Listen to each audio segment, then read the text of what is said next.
Good evening and welcome to this meeting of the full council. I'm Councillor Rick Jones, Chairman of West Berkshire Council. Welcome especially to the members of the public that are attending and the honorary aldermen that are attending as well. The meeting is being live streamed via YouTube, so members of the public are able to follow proceedings. Council members are present in the council chamber for this meeting. I'm not aware of anyone who is coming in remotely in terms of membership. No, fine, thank you.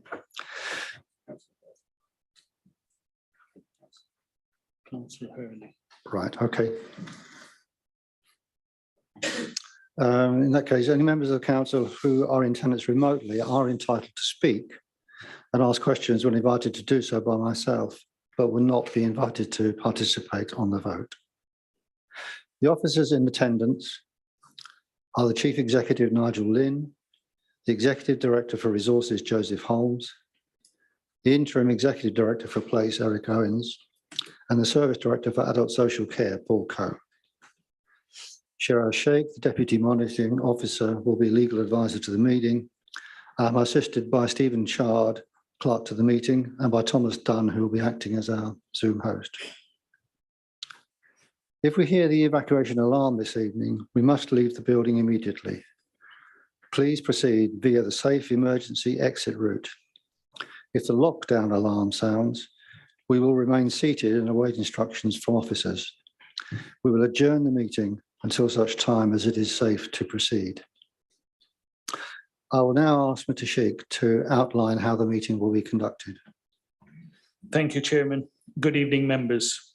Can everyone present in the chamber make sure they switch on their microphones when invited to speak directly into them and to switch them off when finished?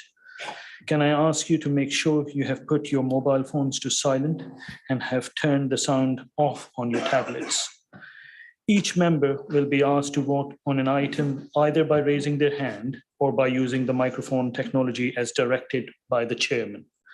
If any member has difficulty using the technology, please raise your actual hand and an officer will assist.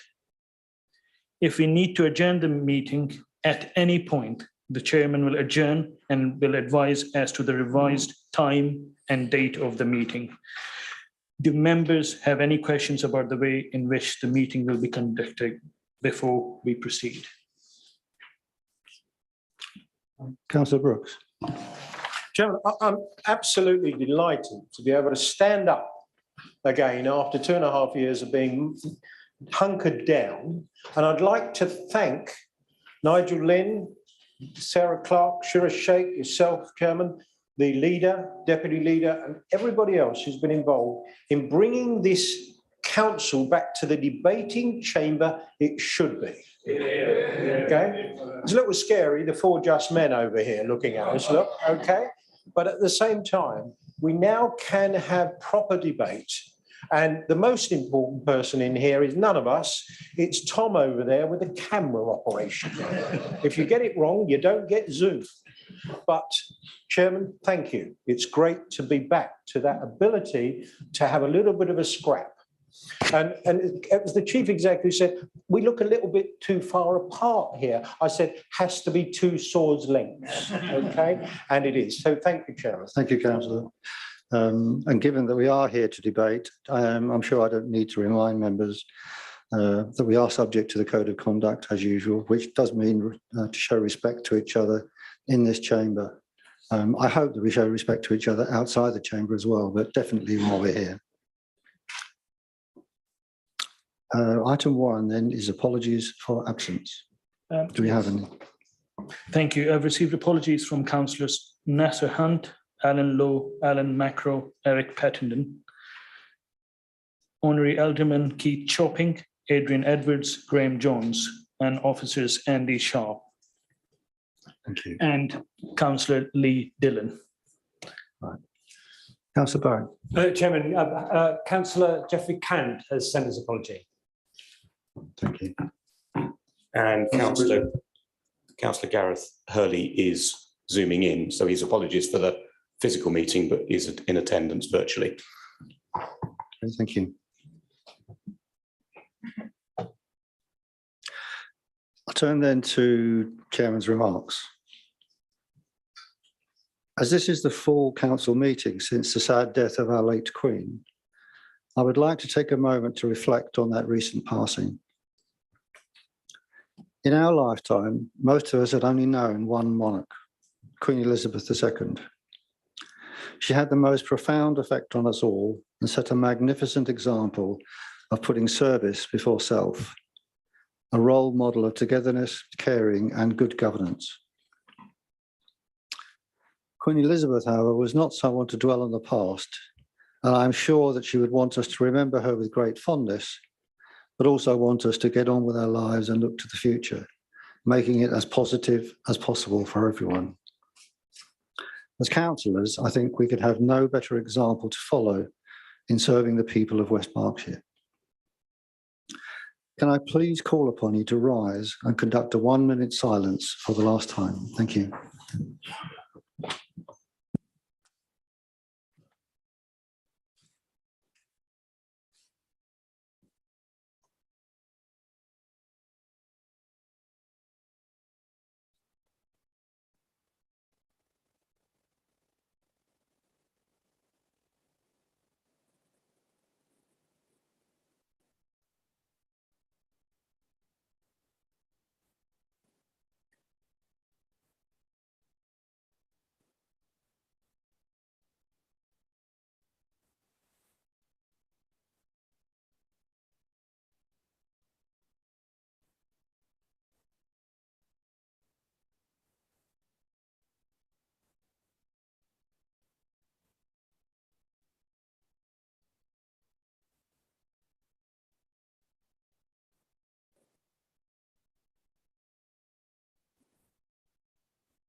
Thank you, everyone.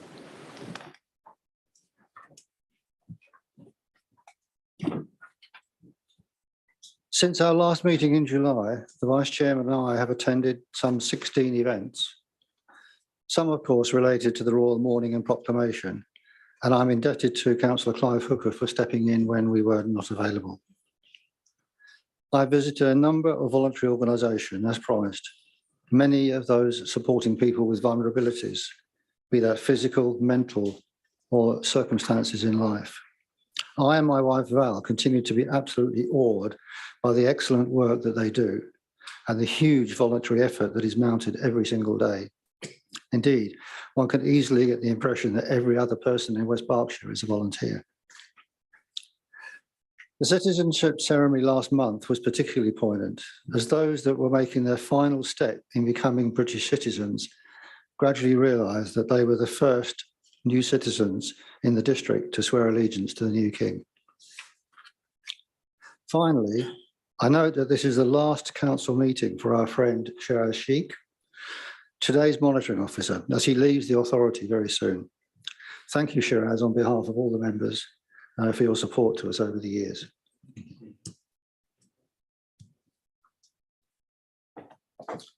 Can we turn to item 3, please, which is the minutes? And I'd like to move that the minutes of the council meeting held on the 19th of July 2022 be signed as a correct record. And can I ask for a seconder? Chairman, I'm happy to second that proposal. Thank you, Councillor Doherty. Are there any amendments that people want to propose? Councillor Bridgman. Chairman, yes. At item 24, declarations of interest, and indeed then in the substantive item, which was the debate on the Royal Berkshire Hospital at item 7, main item 17 of the agenda, I am shown as declaring an other registrable interest. I didn't. I declared a personal interest. Had I declared another registrable interest, of course, I would have left the chamber and not taken part in the debate, and yet I proposed the motion. It was a purely personal interest as a governor of the Royal Berkshire Hospital, and council appointed governor of the Royal Berkshire Hospital, and I don't think it was an other registrable interest, but I would obviously happy to take guidance from the monitoring officer that it was, but I don't think it was. Thank you. Rebecca, over there. I don't have any reason to believe otherwise, so that's fine. Are there any other amendments that members wish to propose? Thank you. In that case, could we take a vote on that by show of hands? Please? Thank you very much, Chairman. I can confirm that the amendments, minutes of the meeting of the 19th of July are approved, subject to inclusion of those amendments. Can I ask you to sign? Thank you. Thank you. Yeah.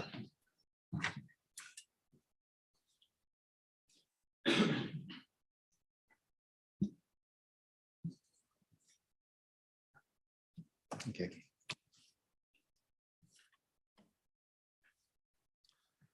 Item 4, can I ask if there are any declarations of interest? Councillor Rolls. Thank you, Chairman. I'd just like to say that I'll be abstaining on all votes tonight, as I'm awaiting clarity on a conflict of interest point. And until this is resolved, I don't want to risk a potential further breach. Thank you.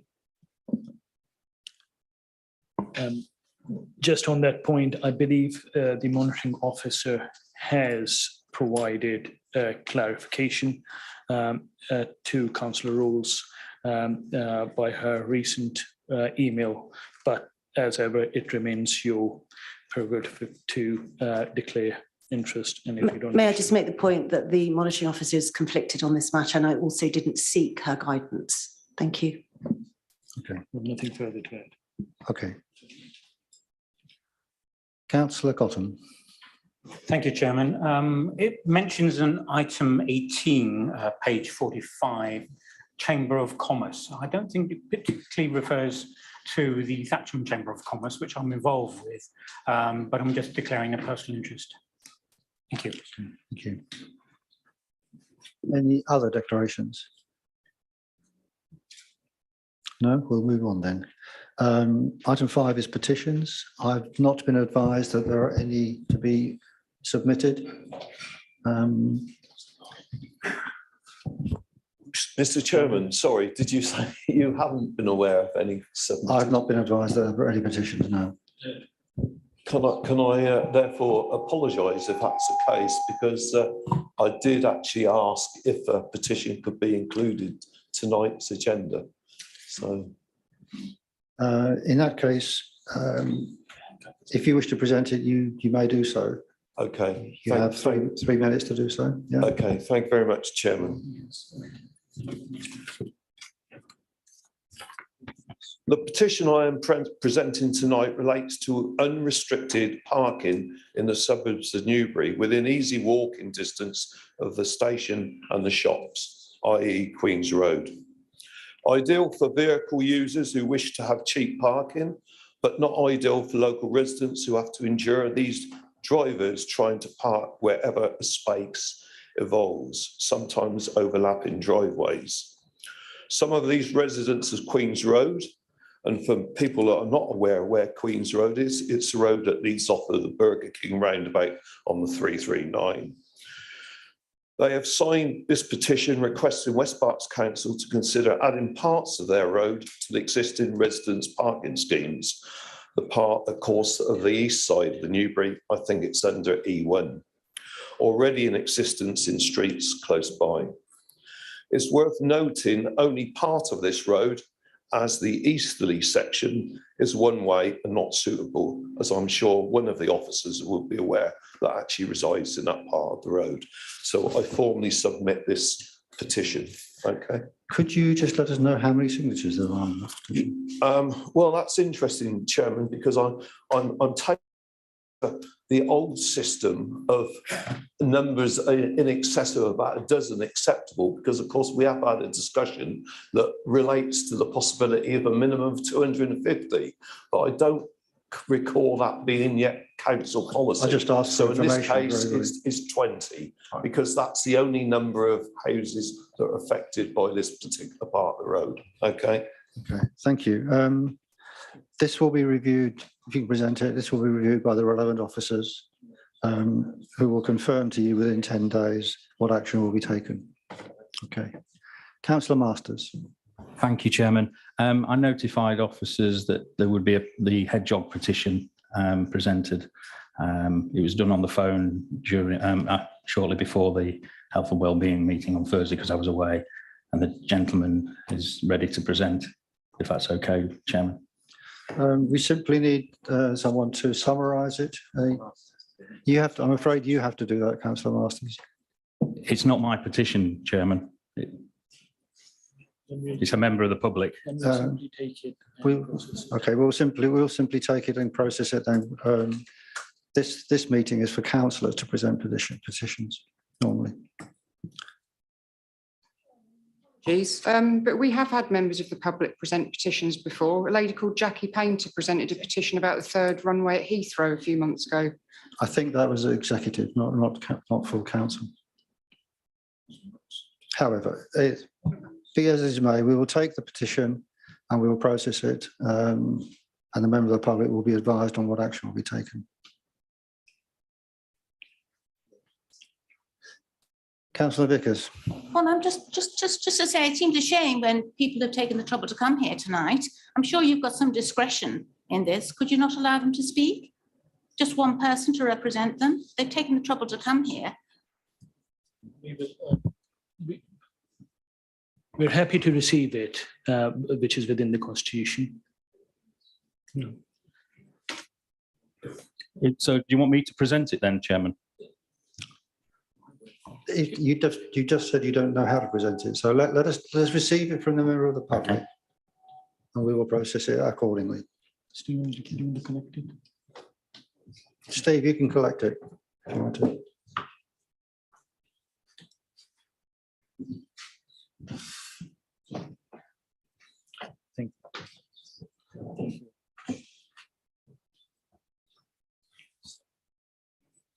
Thank you very much for that. We will study that carefully and respond accordingly. I'm sorry that we have rules of procedure, we have to follow them. I see no further hands. Can I now move to the public questions? Thank you for the members of the public that have submitted questions. Some questioners are here and can question from the, or will be spoken to from the lectern. Some, I understand, are on Zoom and we'll bring them into the room at the appropriate time. The questions will appear on the screen and will be answered by the relevant portfolio holder. Each questioner will then be given the opportunity to ask a supplementary question. This should be simply to clarify the response provided, and it must not introduce any new business, and it should be a question, not a statement. The responses that are given either verbally at the meeting or in writing will be published on the council's website when possible. Can I advise everyone that question F that was published in the public agenda was rejected by the monitoring officer under Rule 4.12.3 as it relates to a planning application and relates to an ongoing complaint and requires the disclosure of confidential or exempt information.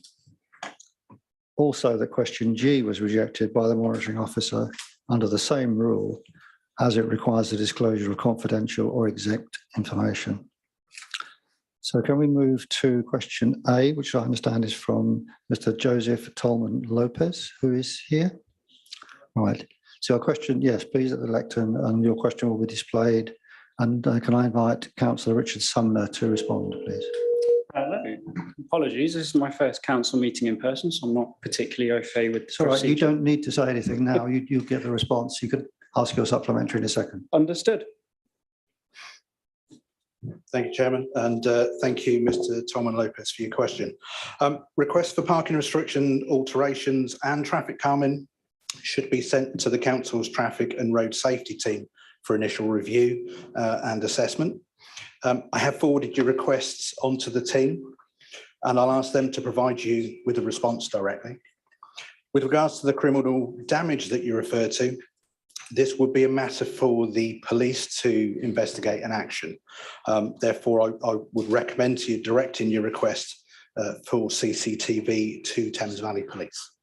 Do you have a supplementary? Absolutely. Just one supplementary question on the criminal damage. I have since invested in a CCTV system for my own vehicle. The criminal damage is in excess of £300 to myself. Now, the response that I have received from Thames Valley Police has been non-existent to this. I am under the impression, and would look for your clarity, that it is the council that would need to look at installing public CCTV in this, as it is a public place. I can certainly take that forward for absolute clarity. That's not my understanding. I know that there are some authorities that have installed, but for us specifically, this is something that we look to the police to look at. I think what I can say is that I'm happy that we use our existing channels to pick up, and I'll see if we can move that on for you. But I don't stop contacting them to get it looked into with them properly. I understood. Thank you. Thank you, Mr. Tom Lopez. The next question, question B, is by Paula Sanderson, who I believe is coming in on Zoom.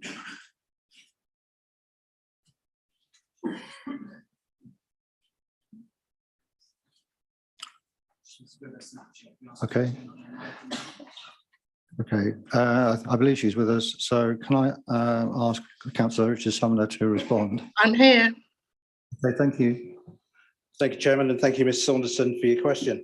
I can confirm that officers are discussing an application for funding of a flood risk management study for the Clay Hill area, and that is with the Environment Agency. The decision was taken to submit to the Environment Agency's grant in aid funding rather than Thames Water, as it was felt the proposal was better suited to the EA's grant terms. We hope to find out if the submission will be successful later in this financial year. Do you have a supplementary? No, that's fantastic news. Thank you, for the residents that are on high risk of surface water flooding. So thank you very much. Thank you, Ms. Sanderson. Question C is by Paul Morgan. Is he attending? Okay. Can you let us know when you can hear Mr. Morgan?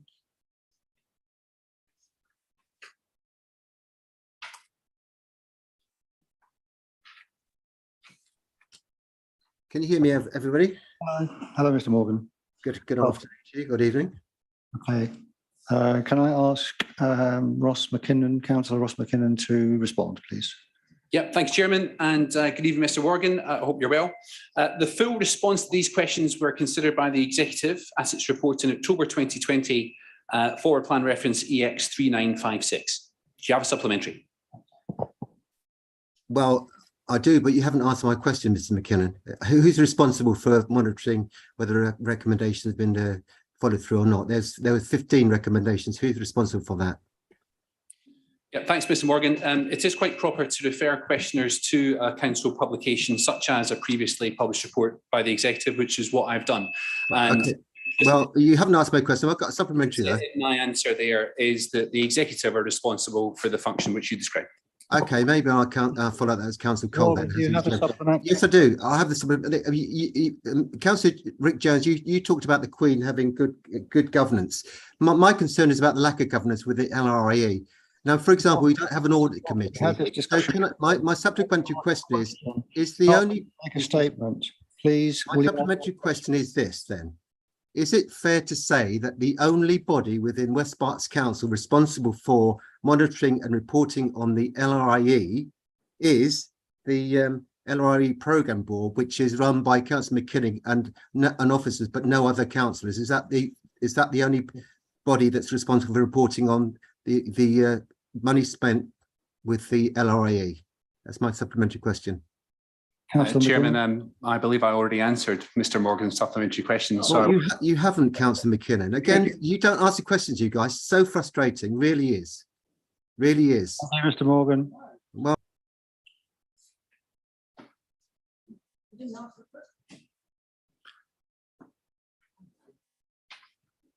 question D, do we have John Goatley on Zoom? Okay.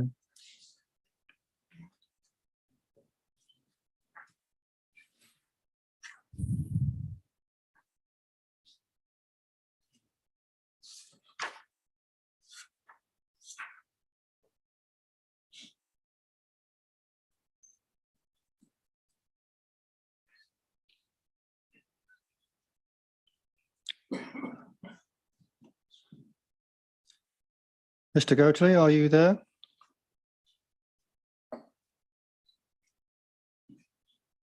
He is there. We can't hear you, Mr. Goatley, nor see you. We can move on.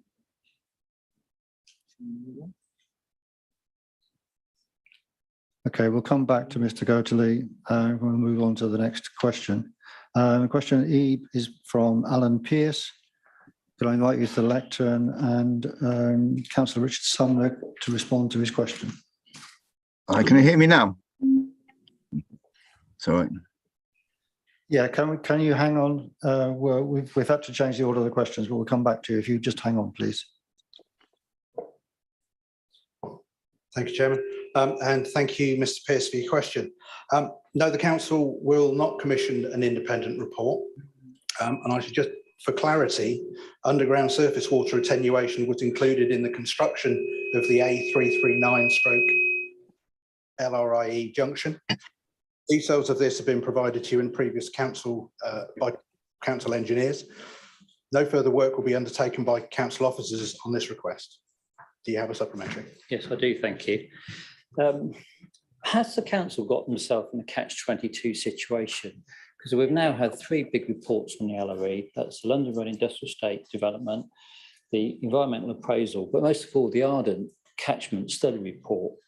And none of these reports give the flow rate of the Northfolk Stream or the flow rate of the culvert. This is crucial information the council needs when we're making any decisions on the London Road Industrial Estate right from day one. But if you did publish that and gave that information to councillors. Yeah, but it's on a video call at the moment, so can I phone you back as soon as you finish?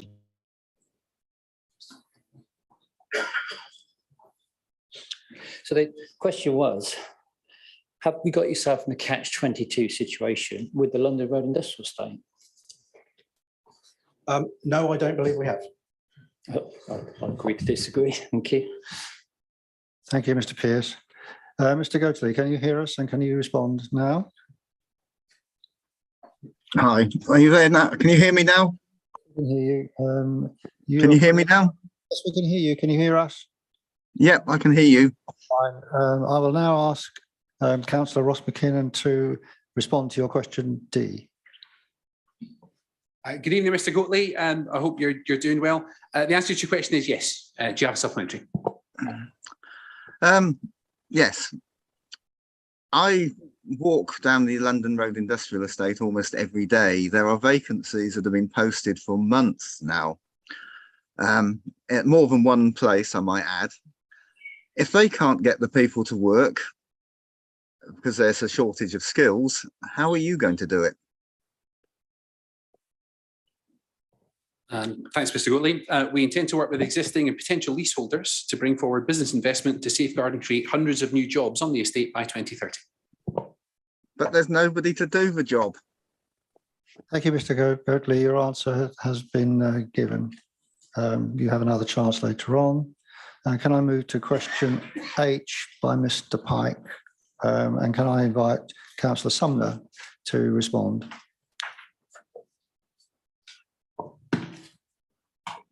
Thank you, Chairman. Thank you, Councillor Pike, for your question.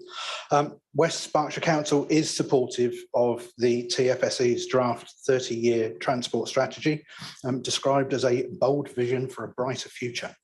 The improvements we would like to make to bus services in the district, including in Newbury and Thatcham, are detailed in the Council's bus service improvement plan, which can be seen on the Council's website. Do you have a supplementary?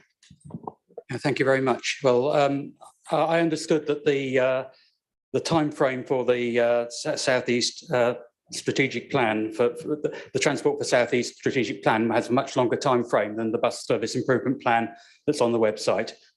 So I would ask specifically what you had in mind for the improvements between Newbury and Thatcham, which are described in that strategy. Thank you. I'm not sure I can add anything to that I've already said. The details are out there. If you know, I think anything that's a longer term strategy than our immediate plan, we would look to break down into relevant areas, relevant timeframes. What we have in there at the moment is an approved improvement plan. and we need to enact those elements first and then move on from there, always looking forward. Thank you. Could I ask for a written reply if you find after the meeting that there's more information that you can provide? Thank you. Of course, thank you. Question I is from Ms. Sanderson again. So me again, Chairman. Just stay standing up, it's amusing. Thank you, Chairman, and thank you again, Mrs. Sanderson, for your question. Can we just check that she's in? Yes. Richard. Sorry. Yeah, I'm here.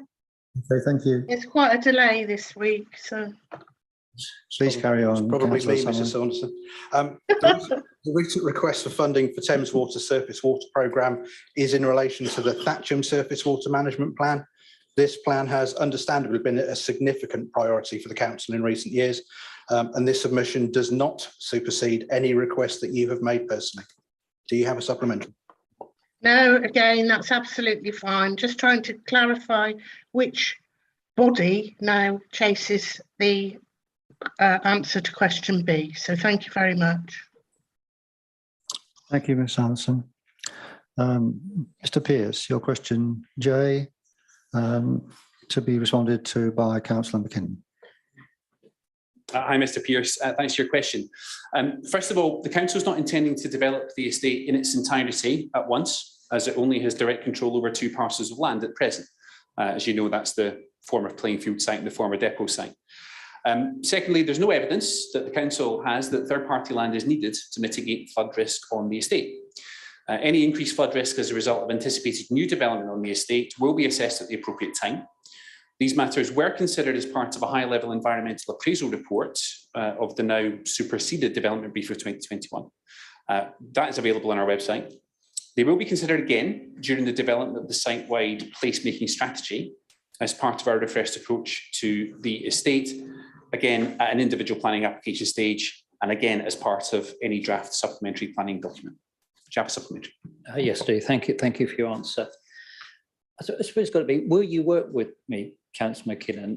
I don't think the information that you need for developing the London Road is in these 3 reports. You're not aware of the situation on the ground on the London Road Industrial Estate.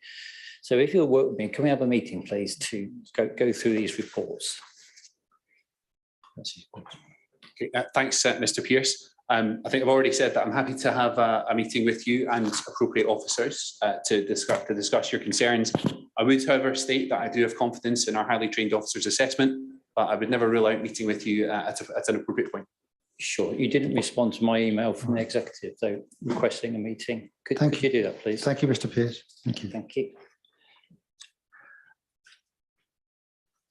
Mr. Goatley, you're responsible for the last question on our list, question K, to be answered by Councillor Ross McKinnon.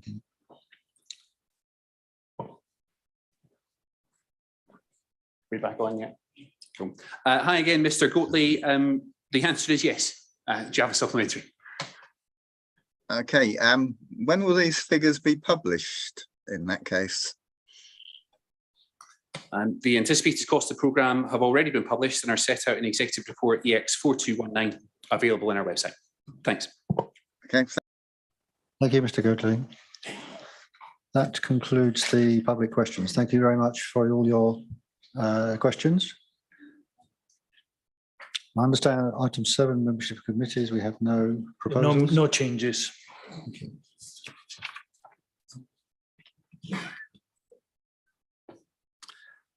Item 8 is motions from previous meetings. I simply have to advise members that the Helping the Taxi Trade Go Greener motion tabled at a previous council meeting was discussed and responded to at the executive meeting on the 22nd of September 2022, and a link to the minutes of that meeting was included on the agenda.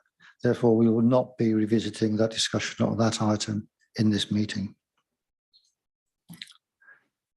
I'll ask members to note that the information in the summons relating to each of the committees listed in the agenda items 9 to 16, and advise you that we will be taking these on block, noting where those committees have and have not met. Councillor Vickers. Chairman, it's hard to note that meetings have taken place when the minutes of those meetings is not yet on the website. For example, the the meeting of the Governance and Audit Committee on the 20th of July, which I wanted to have a look at.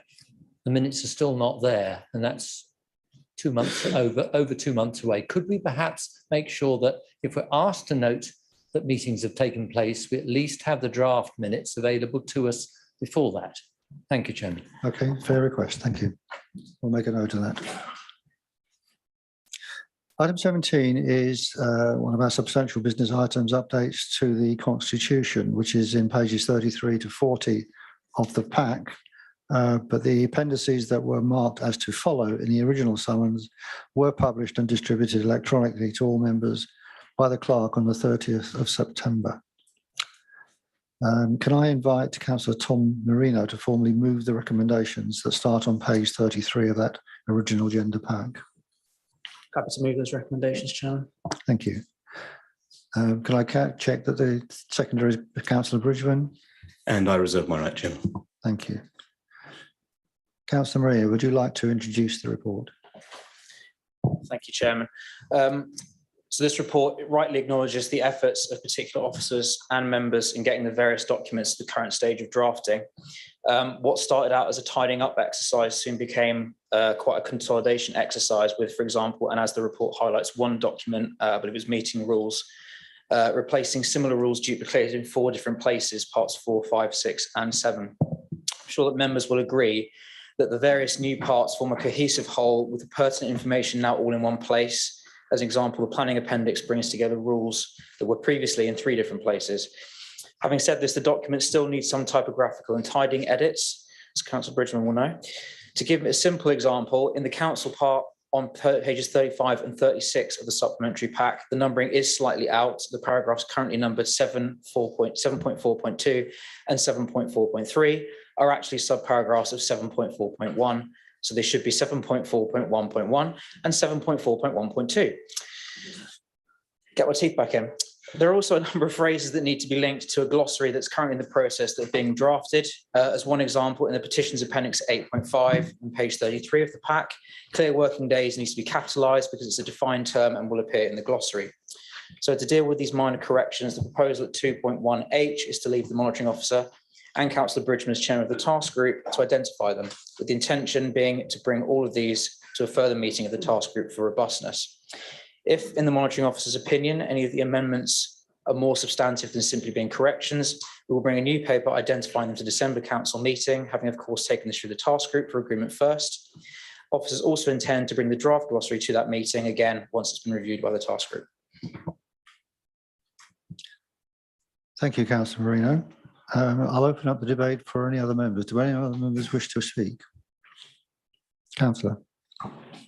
Thank you, Chairman, and thank you, Ms. Councillor Marino. Just to say that as a member of the task group, I think since its inception, I'm in support of this. I'd like to commend the work of the officers and in particular the work of the chairman of that task group, Councillor Bridgman. Thank you. Thank you very much. Councillor. Mr. Chairman, I hope that members won't mind if I make my contributions to tonight's meeting sitting down rather than standing up. I've hurt my knees and it's quite painful to stand up for more than about 5 minutes or less than that, if that's okay. I wanted to praise Councillor Bridgman too as a member of the task group. I'm only sorry I'm no longer in a position to give him a job as a sub-editor on The Guardian that I would have been, because he would have been an absolute natural, and his patience and editing skills in sorting through what was a right mess were hugely impressive and always done with courtesy and a sort of very welcome cross-party consensus. Or just to spoil that for some of you, so far as the Green Group is concerned, we don't think that the constitutional amendments end here. And although I didn't mention it at the task force on the grounds that I felt it was unlikely to get past the current council, we are, for example, in favour of abolishing the executive and returning to a more democratic system that involves debate about important decisions before they're taken by 9 or 10 people, and also adopts a more sort of a similar kind of consensual approach, only involving members of the public, the council taxpayers of West Berkshire. So we would like to see more radical reform in due course, and who knows, this may be possible under some future council. But for the moment, being practical, I think these are good proposals. And as Councillor Moore says, we would support them. Thank you very much, Chair. Thank you, Councillor Marsh. Are there any other PIC members who wish to speak? In which case, Councillor Bridgman, would you like to? Thank you, Chairman. Thank you, members. Thank you, Councillors Marsh and Councillor Moore, for your very kind words. I certainly want to thank all of the officers who've put in a sterling amount of work, and the members of the task group, many arranged before me, for the amount of work that's gone into this. It has been substantial. I also want to thank members who engaged with the 2 workshops we ran, and to chairmen of committees and vice chairmen of committees who engaged with a paper process looking at various aspects of particular parts of the revision in relation to particular committees and boards. I have to say that the workshops were very useful indeed, and stuff came out of those workshops. So, for example, the petitions appendix has been modified to take account of the discussions we had in the workshops, which, as I say, were very useful. Members, as Councillor Marino's just said, there are certainly a number of minor issues to tidy up. And in order to ensure we don't miss anything, I would encourage any member who spots anything in these documents they think doesn't quite sit, doesn't quite work, they think the wording's slightly wrong or the numbering's slightly wrong, to email me and the monitoring officer so that we can make sure that we cover off everything. I've already been through that. There are a number of cold light of dawn issues that I will be raising. And as Councillor Marino says, if there's anything more substantial, we'll bring it back through the task group to a meeting of council. So with that in mind, thank you, Chairman. Nothing more to say, and I certainly support, you'd be surprised if I didn't, the paper in front of you. Thank you, Councillor Bridgman. Councillor Mayor, do you have anything to say in conclusion? Just to pass on my own thanks to the officers, members of the task group, to Sarah Clark, but particularly to my esteemed colleague sat on my right. Anyone who knows me knows that I'm somewhat of a keen editor myself. However, I'm sure that Councillor Bridgman puts my skills to shame. Thank you, Chairman. Thank you. If there are no other contributions, could we take a vote by show of hands? Sure. All members in the chamber, all those in favour? Is that unanimous? Okay, all those just against? All any abstentions? Councillor Rose is abstained. So I can confirm that the motion has been carried. Thank you. Thank you indeed. Thank you, members. We turn to item 18 on the agenda, which is the notices of motion. There were 6 motions proposed. They're set out from page 41 in the original agenda pack. Just to advise you that we will be bringing forward motion E, from originally proposed by Councillor Eric Pattenden, to be taken together and just after motion C, as they are basically very, very similar in terms of the problem and in terms of proposals. So we'll be debating the items in order A, B, C, E, D, and just to let you know, but I'll explain more later, that I have taken Chairman's decision to withdraw motion F, and I'll come back to that. Could we go to motion A, and can I invite Councillor Lynn Doherty to formally move the motion? I formally move the motion in my name. Thank you. Is there a seconder? Yes, I'm happy to second that, Chairman. Reserve my right to speak. Thank you, Councillor Marino. The council will debate the motion this evening in order to facilitate the discharge of business in accordance with Procedure Rule 498. Can I invite Councillor Doherty to introduce the motion? Thank you, Chairman. I actually first submitted this motion back in the end of July when Councillor Bridgman and I had been at the LGA conference, where the report that every councillor was invited to take part in around the abuse and intimidation that they faced in doing their role as a councillor was announced and the key findings were put forward and some key recommendations. So this motion's actually been in place for a while. And what it did for me was when I actually took part in the survey, it made me reflect on the abuse that I have received over the years as a councillor. And it made me want to speak out and call for an end to this type of abuse. The LGA summary report recognises that the rights to object and constructively challenge are both key components of democracy. But abuse and intimidation cross the line into unacceptable behaviour and serve to silence democratic voices and deter people from engaging with politics. While we know there have been extreme incidences, and we've talked about those in this chamber before, which made national headlines, unfortunately, regular abuse for many of us is an everyday occurrence. As a Conservative, I have found that there are elements of the hard left whose currency, whose politics is to dehumanise their opponents in order to shut down debate. While I, along with my female colleagues in this room this evening, have been trying to encourage more women to stand for election, all too often I am hearing comments from potential female candidates about their concern in doing so, due to the abuse that they see being handed out on a regular basis through social media channels. Indeed, my own daughter very recently had cause to say to me, "Why on earth do you put up with this, Mum?" Following the unprovoked publication of a photo of me by a member in this room accusing me of being in a cult. This needs to stop, and it needs to stop now. We as elected role models all have a part to play. It's not acceptable that I'm subject to this form of abuse from members of the public, never mind my fellow councillors.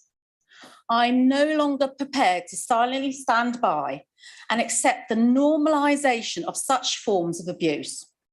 Criminals, cults, corruption, criminals, lies, personal attacks on appearances, trolling.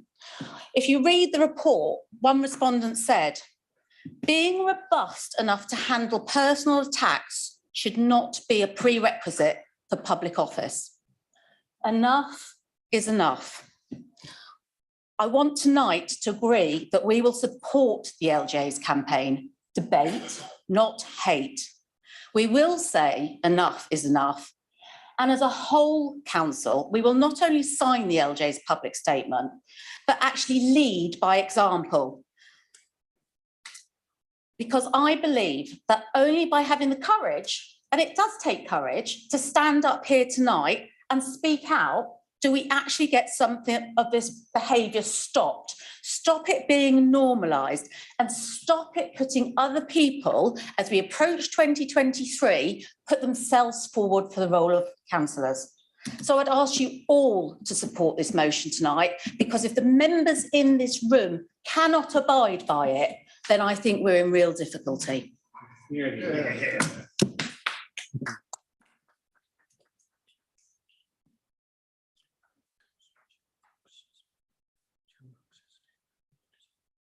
Councillor Brooks.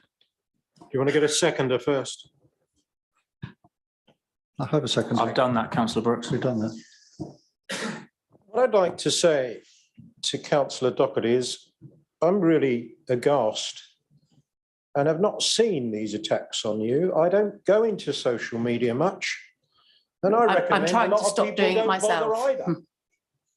Because frankly, it attracts people who feel with the anonymity of social media, they can get away with any abuse whatsoever.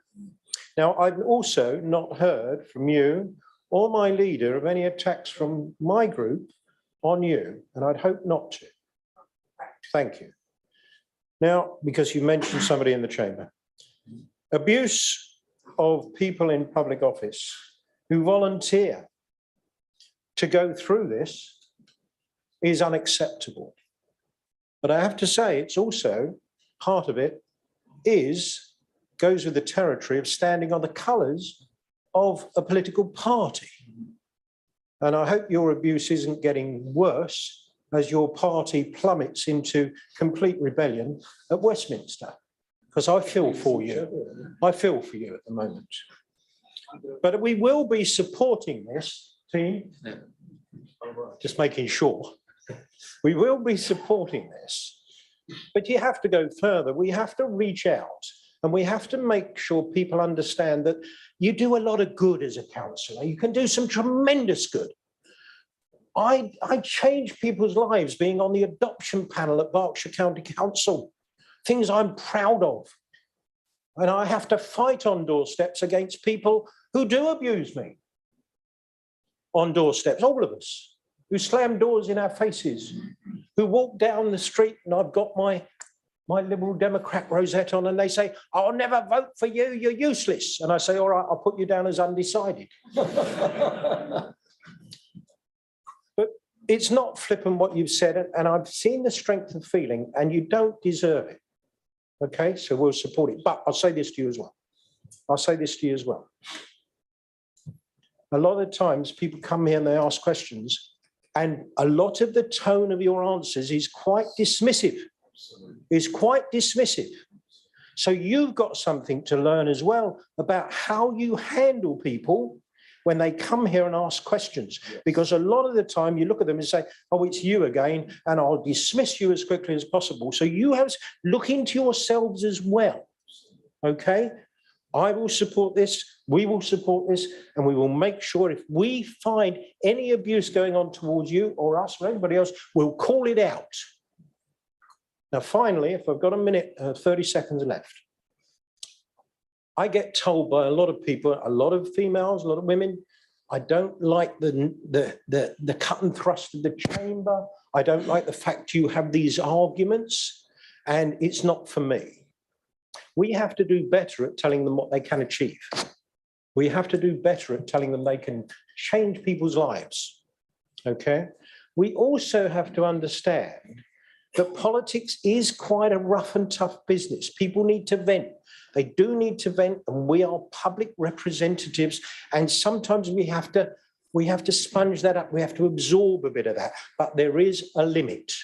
There is a limit which they should not go beyond. And therefore, I apologise you've had that, certainly not from our crowd and my team. And if it happened, you call it out straight away to me, Lee, my leader, and whatever. We do support it. But don't forget, we've all got to be courteous at all times. I get that wrong on occasions and I kick myself afterwards, but I try to walk these values, and I know most of us here do. So I hope that's helpful to the proposal. Thank you, Chair. Thank you, Councillor Brooks. Councillor Abbs, I think you put your hand up. Yeah, thank you very much, Chairman. Not much to add to that, and I absolutely support this motion. There won't be any problem there. I was just going to recount that unfortunately the speech didn't go ahead, but myself, as Councillor Steve Ardell-Walter and the Green team were all meant to be on speaking at Greenfest. Now it was cancelled because of the Queen's passing, so and rightly so. But that was, I think, a good example of how we start to take the politics out of the environment for sure. And it would be nice. Certainly, when I started, I'm relatively new as a councillor in 2019 lot. Yeah, it's quite a shock to arrive in the chamber and suddenly, oh right, he's like that, is it? It seems to be improving slowly. At least I hope it is. And I will absolutely be voting in favour of this motion. So. Thank you, Councillor Abbs. Councillor Vickers. Thank you, Chairman. I fully support this motion, and it's good to see us working together on something that's really important. I took part in a debate organised by this council to try and encourage more women to come into politics. As you can see, there aren't a lot of us, and sadly, particularly on this side, which is a bit sad, but we're working hard on that. So I think that's really, really important. We do need to have more women here. If we had more women in this chamber, we would have a different atmosphere, we would have a different tone. I think we'd have better debates. I do think that's something we need to continue to work at. There are also initiatives in the community, and I think on this council, as well as the town council, to try and engage with young people. And I think that is a really important initiative. If we're going to change the tone and if we're going to get a different attitude out there of what being a councillor is all about, then that's something we need to make a big effort at. The town council has led the way in that, but this council is also taking initiative there, and I'd like to see more work going on there. And I think, because I myself, I've experienced 1 or 2 incidents on the doorstep, but it's quite rare.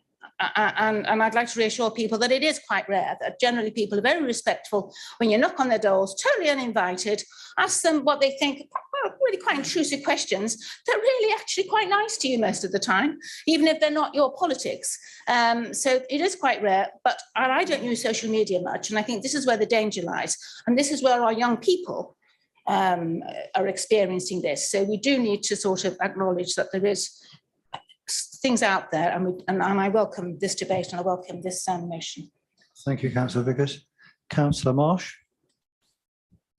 Thank you, Mr. Chairman. I remember when I was campaigning for a yes vote in the referendum at Waitrose, outside Waitrose in Thatcham, and first time I'd ever seen anything like this. A respectable-looking middle-aged gentleman came out, and hearing one of my colleagues who has those British as anyone in this room, happens to still retain a Swiss-German accent, said, "Why don't you effing F off back to where you effing came from?"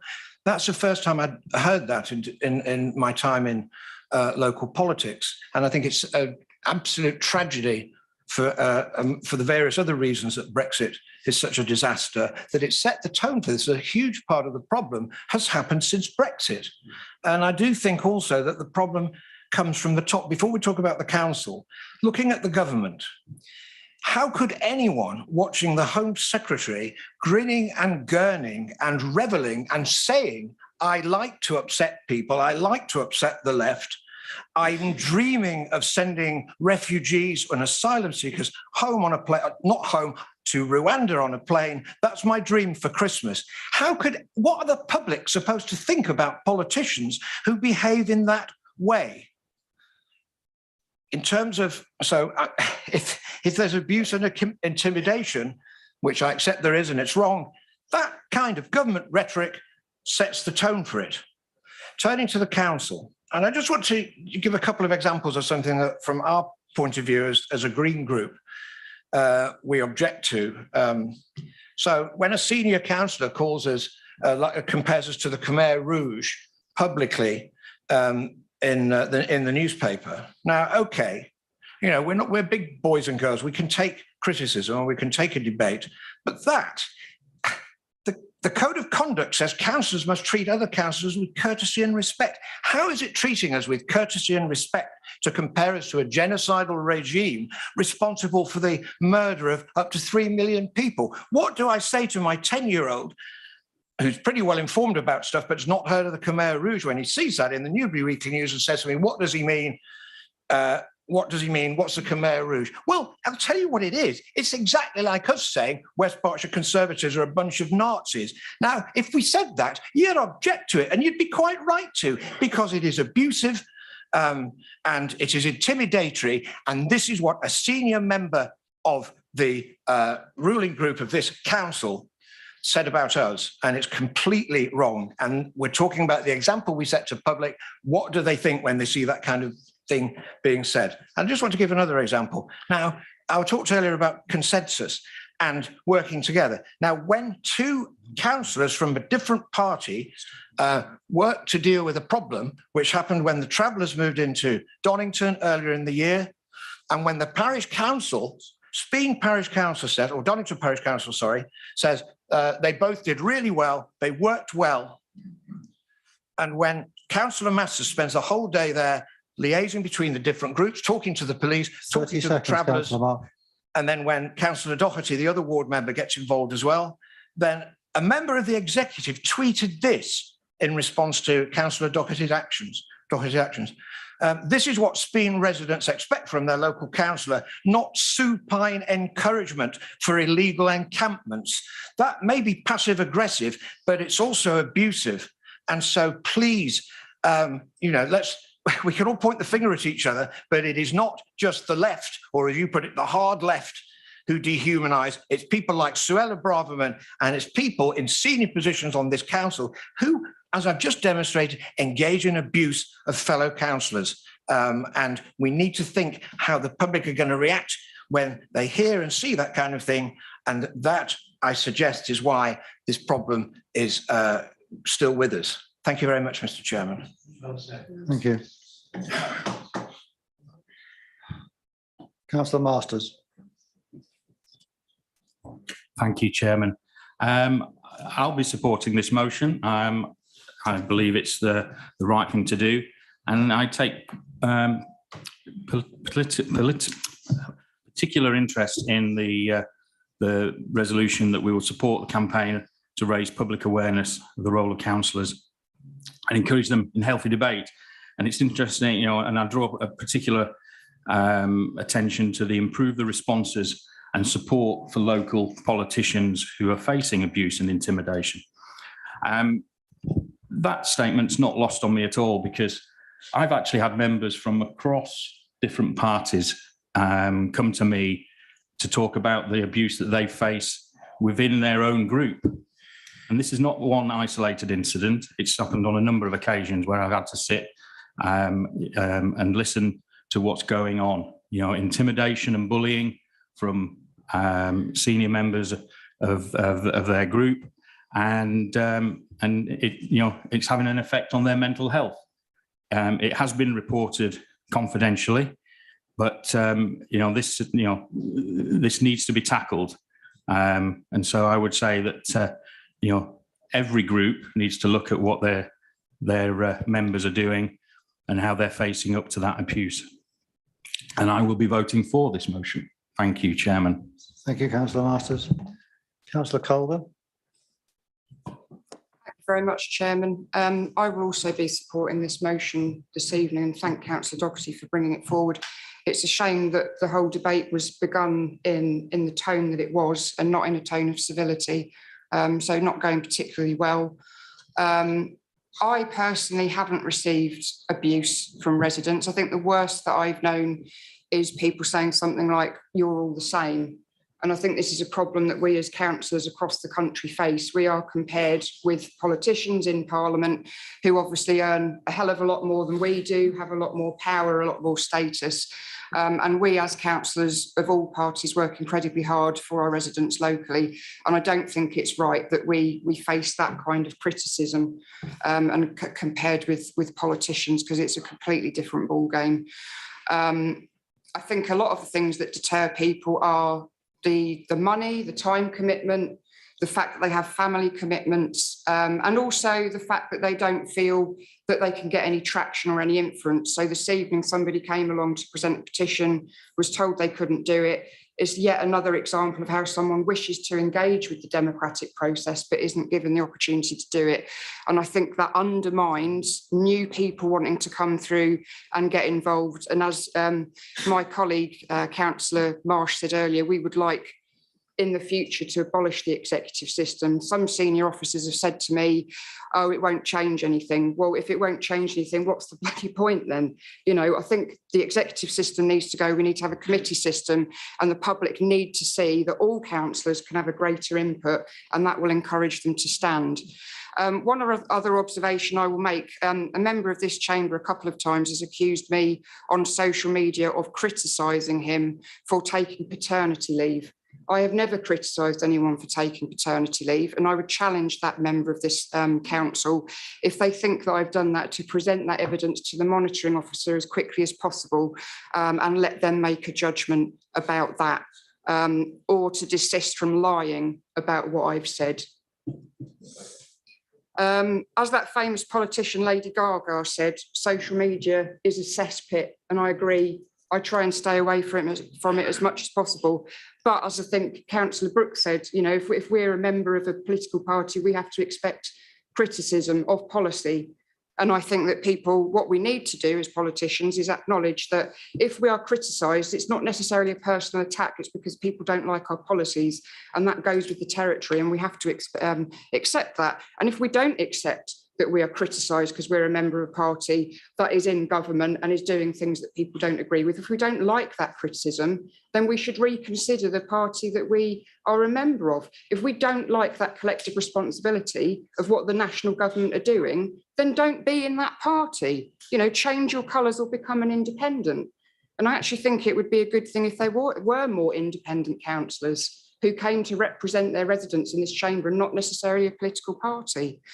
You know, I don't accept the hard left label either. You know, I started off in politics 30 years ago. I was a student activist and I used to go to Blackpool Conference every year. I was actually chased out of the conference building by the hard left, by the Socialist Workers' Party. You know, the experiences like that have given me a thick skin over the years.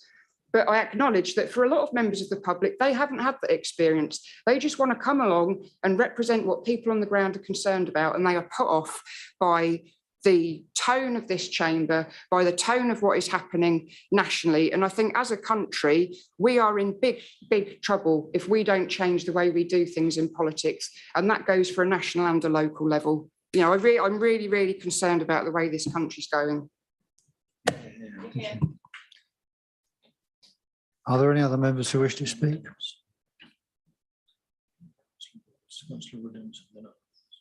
Councillor. Sorry, Councillor Williams, yes. It's me. Yes, thank you, Mr. Chairman.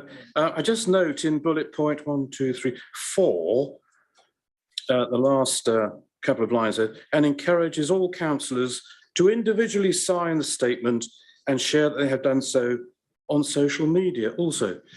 I don't use social media at all, so I'm not quite sure how I should sign it. Thank you. Thank you. Councillor Rolls. Thank you, Chair. I just wanted to endorse what Councillor Doherty said about getting more women into politics, which I think many of us are very passionate to do. And it does put women off the type of abuse that you get, and it's tough enough. And I just wanted to say I do support this motion, and if I was able to vote today, then I would vote in favour of it. Thank you. Thank you. Councillor Linden. Yes, thanks, Chairman. Just being very brief, I totally agree with Councillor Rolls and I'll be supporting this motion. But, you know, I'm going to be quite blunt about it. It's not just, it is quite difficult to recruit candidates. And I think, you know, we've all got to be careful what we say. We all make mistakes. And I think sometimes there is a need for humility and to treat people with respect in accordance with the code of conduct and also the Nolan principles. And that is very important. Thank you, Chairman. Thank you. Thank you. Councillor Vickers. Just very briefly, we've heard, I think, certainly from Councillor Doherty moving the motion, a lot more about the not hate than about the debate. And it's occurred to me, I think, thanks to the Green Party, particularly Councillor Culver, to bring in the idea that this goes back hundreds of years and is particularly a feature of our national government. The whole idea of two swords lengths tells you that how close debate came to fighting at the start of our democracy. And it's not gone away. But the point I want to make is that to have a proper debate, you need to recognise there are more than two sides to most questions. The idea that we have a democracy where two main parties as the only alternatives to take control of the government is, I think, long out of date. And it leads to a much more confrontational style of debate. A proper debate should recognise that what some might regard as off-the-wall arguments, which don't fit with either the consensus of what are really at least two coalitions within the two main parties of very different views, it would be healthier, I think, to have the two main parties in particular break into what I think are naturally at least two halves for each of them, and to have a much more multi-party system. I love watching Borgen. I don't know whether the rest of you ever watch it, but I'm absolutely addicted to Borgen because you see the real debates taking place and consensus producing a real answer. And I think if we're to get more participation in our democracy at every level, we need to move towards proportional representation, as has happened in Scotland. We are now in England, the only part of the United Kingdom that has not got even the power to introduce PR. I think we need to start with changing legislation so that councils like ours, if we wish, can change the whole way we do things. Thank you, Chairman. Thank you, Councillor Vickers. I think we have strayed a long, long way from the original motion. So I think we need to get back to that now. Can I invite Councillor Marino to second the motion? Thank you, Chairman. I'm pleased that the Leader of the Council has brought this motion forward, and I'm very happy to be seconding it. Of course, in an ideal world, there wouldn't be any need for the motion at all. Civility in public discourse should be a given. However, regrettably, we don't live in that perfect world. Now, I'm personally not one to shy away from robust debate, and I know that other members in the chamber feel the same way. Indeed, I relish the robust debate. I mean, after all, politics, the whole point of it is the art of arguing a position in the marketplace of ideas, and I'm more than happy to do that on a regular basis. However, as a great political hero of mine once said, if they attack one personally, it means they have not a single political argument left. And believe me, she knew a thing or two about political attacks. Fully accept that not everyone will agree with me and my colleagues and will not agree with the decisions that we make. However, discourse between those with difference in political opinion should be carried out in the spirit of mutual respect, and regrettably, this is often not the case. Criminals, get in the sea, moron, and other terms that I don't think are particularly appropriate to repeat in this chamber, just some of the things that any normal person wouldn't say in polite everyday conversation. I don't even recall hearing them in the House of Commons, and I don't even recall hearing them in the student union back when I was at university not so long ago. However, it would appear that when conversations seem to centre around the Tories, people, including in this very chamber, seem to think that it's completely acceptable to speak in that way. I still remember a certain councillor's accusation very early on in my council career of me and my colleagues having blood on our hands simply for disagreeing with them. I mean, I couldn't even personally enjoy the summer sunshine a few months ago without being mocked by the local branch of a certain political party. Now, I know that last example was a bit tongue-in-cheek, and at the end of the day, words won't deter me personally, but as we've already said, that's not the case for everyone. Sometimes it's more than just words. I mean, let's not forget that some councillors across the UK have been assaulted, they've been spat at, they've had their property destroyed and their belongings burned, sometimes more than once for the same person. And let's not forget that some public servants have been killed in the line of duty, one just as recently as 12 months ago. So I'm sorry to end on a bit of a heavy note, but it is vital to remember just how important civility in public life is, and I commend the motion. Thank you, Chairman. Councillor Marino. Councillor Doherty, would you like to conclude? Thank you. Thank you, everybody, for your contributions. And I will say, debating and disagreeing with one another is a healthy part of democracy. I entirely accept that. And actually, we're quite passionate people. So I actually don't mind robust debate. And I think, you know, that's what we sometimes have, and because we all have our beliefs and there might not be the same beliefs, and that is a healthy part of democracy. But abuse and intimidation crosses the line into dangerous territory. And for me, I agree with the comments around social media. And if I could not go on social media, I wouldn't, but it's a platform to talk to people that might be interested in my views. And just because my views are different from somebody else's does not mean I'm fair game to everybody else. I think we have moved a little bit from the debate.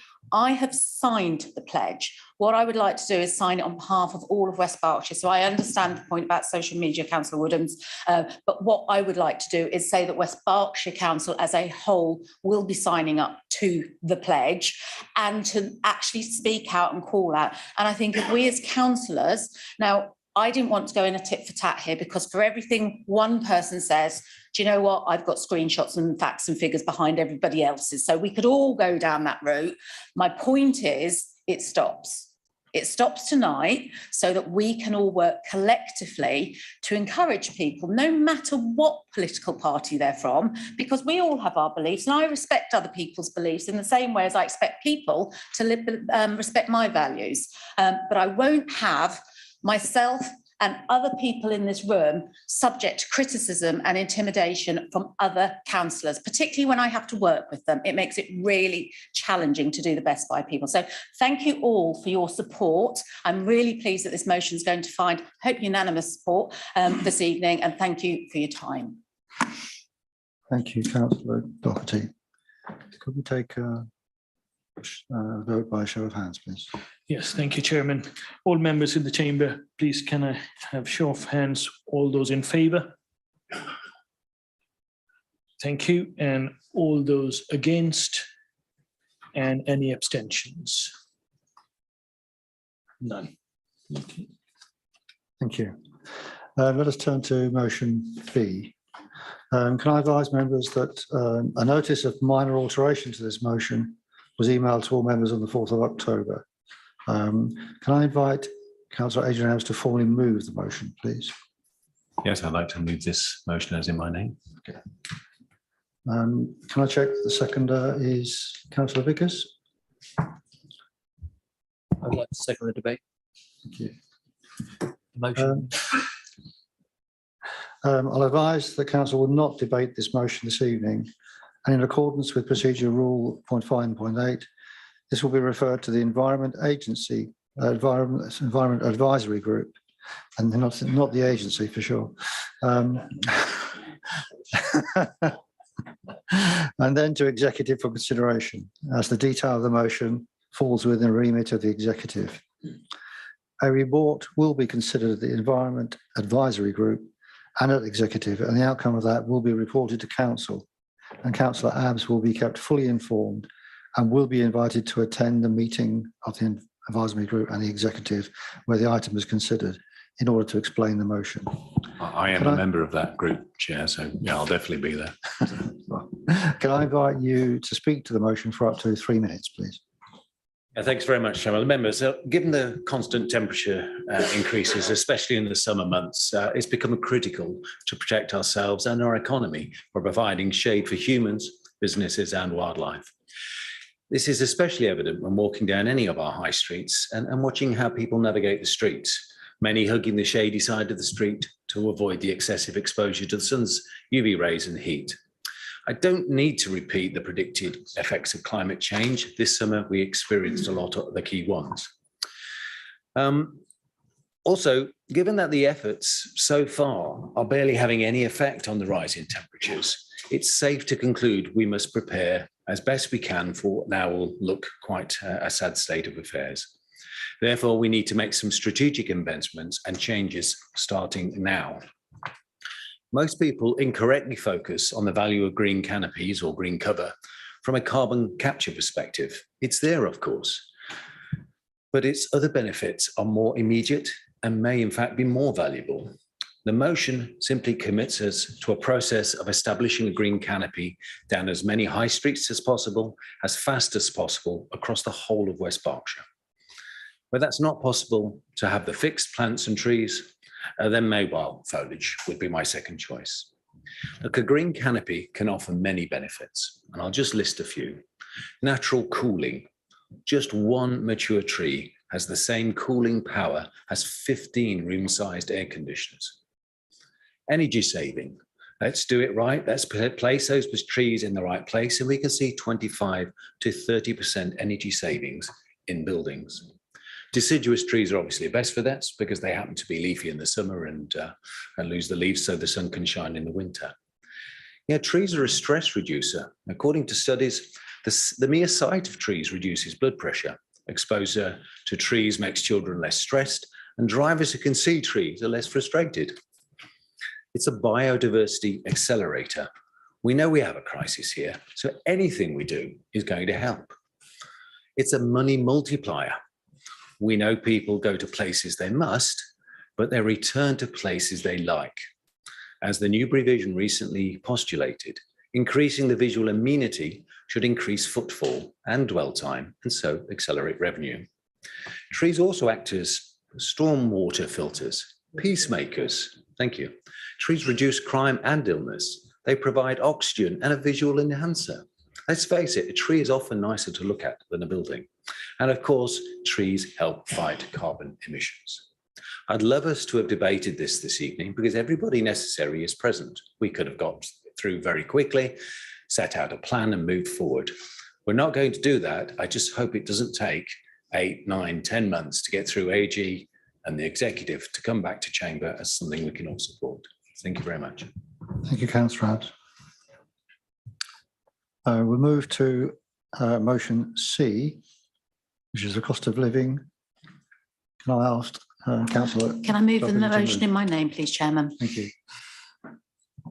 And the seconder is? I'd like to second, Chairman. Thank you. I reserve my right. Fine, okay. Councillor Lockwood, could you introduce your motion, please? Thank you, Chairman. I think this one's going to get unanimous support. I think we all agree, we are all concerned around the cost of living crisis that is facing many of our residents this coming winter.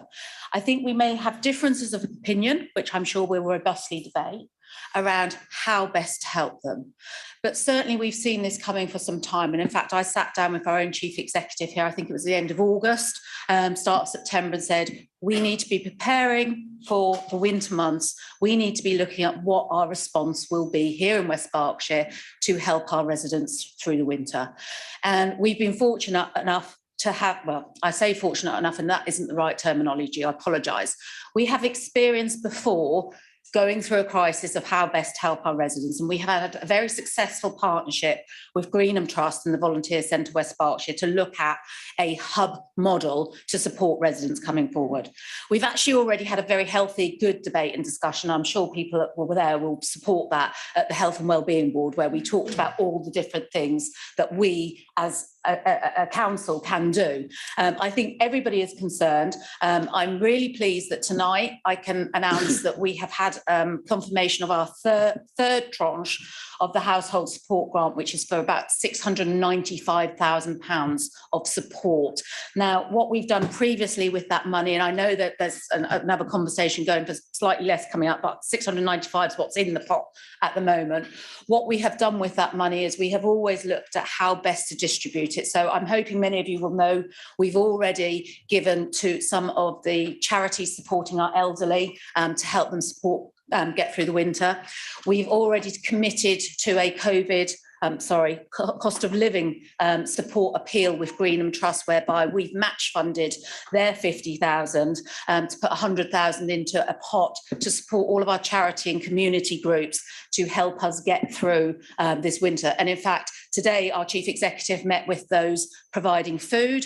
We have a further meeting coming up next week, I think it is, that I'm attending with all of the voluntary partners in West Berkshire to look at what that response might look like. So I don't think there's any questions here that this is something we should be doing. I think the motion as it stands recognises the difficulties we'll face. We're not naive here. We know we're a relatively affluent area. So, you know, if you look at our demographics, we're a relatively affluent area, but there are real pockets of deprivation, and we need to make sure that those that need help and support get the help and support and know where to go for it.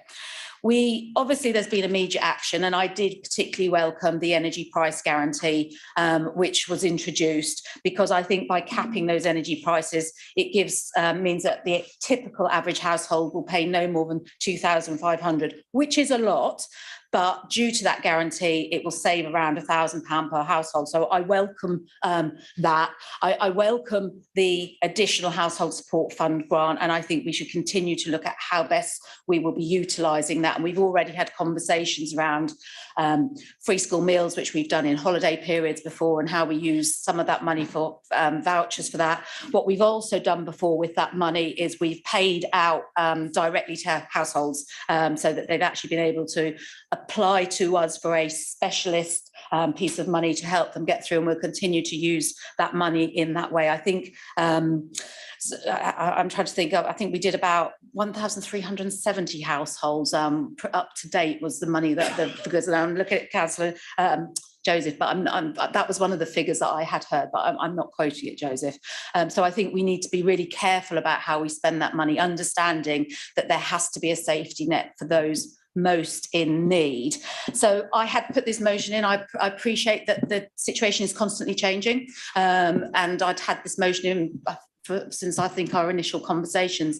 I'm confident that the council will once more step up and look at how we best support all residents across the district. So I am looking and hoping that everybody will be in support of this motion this evening. Thank you, Councillor Doctor. Members, does anyone wish to speak? Councillor Brooks. I have to say, Chairman, I'm not sure what I'm supporting. I don't think the motion says anything. I think it looks like it's come down from Conservative headquarters to try and give the beleaguered leader of the Prime Minister, the leader of the Conservative Party, a bit of a boost. Why should we support anything that this troubled government are doing. It doesn't do anything. You started, and through your speech, leader, you talked about some things that you're doing. Had that been your preamble to this motion, I might have got more interested. But let's look at what the motion does. The motion starts with, we're concerned. Okay, we're concerned. We note the intervention by our Conservative government. That's a plug for what you've been doing. Why should we support that? We'd have done more. You welcome the financial support. Okay, all right.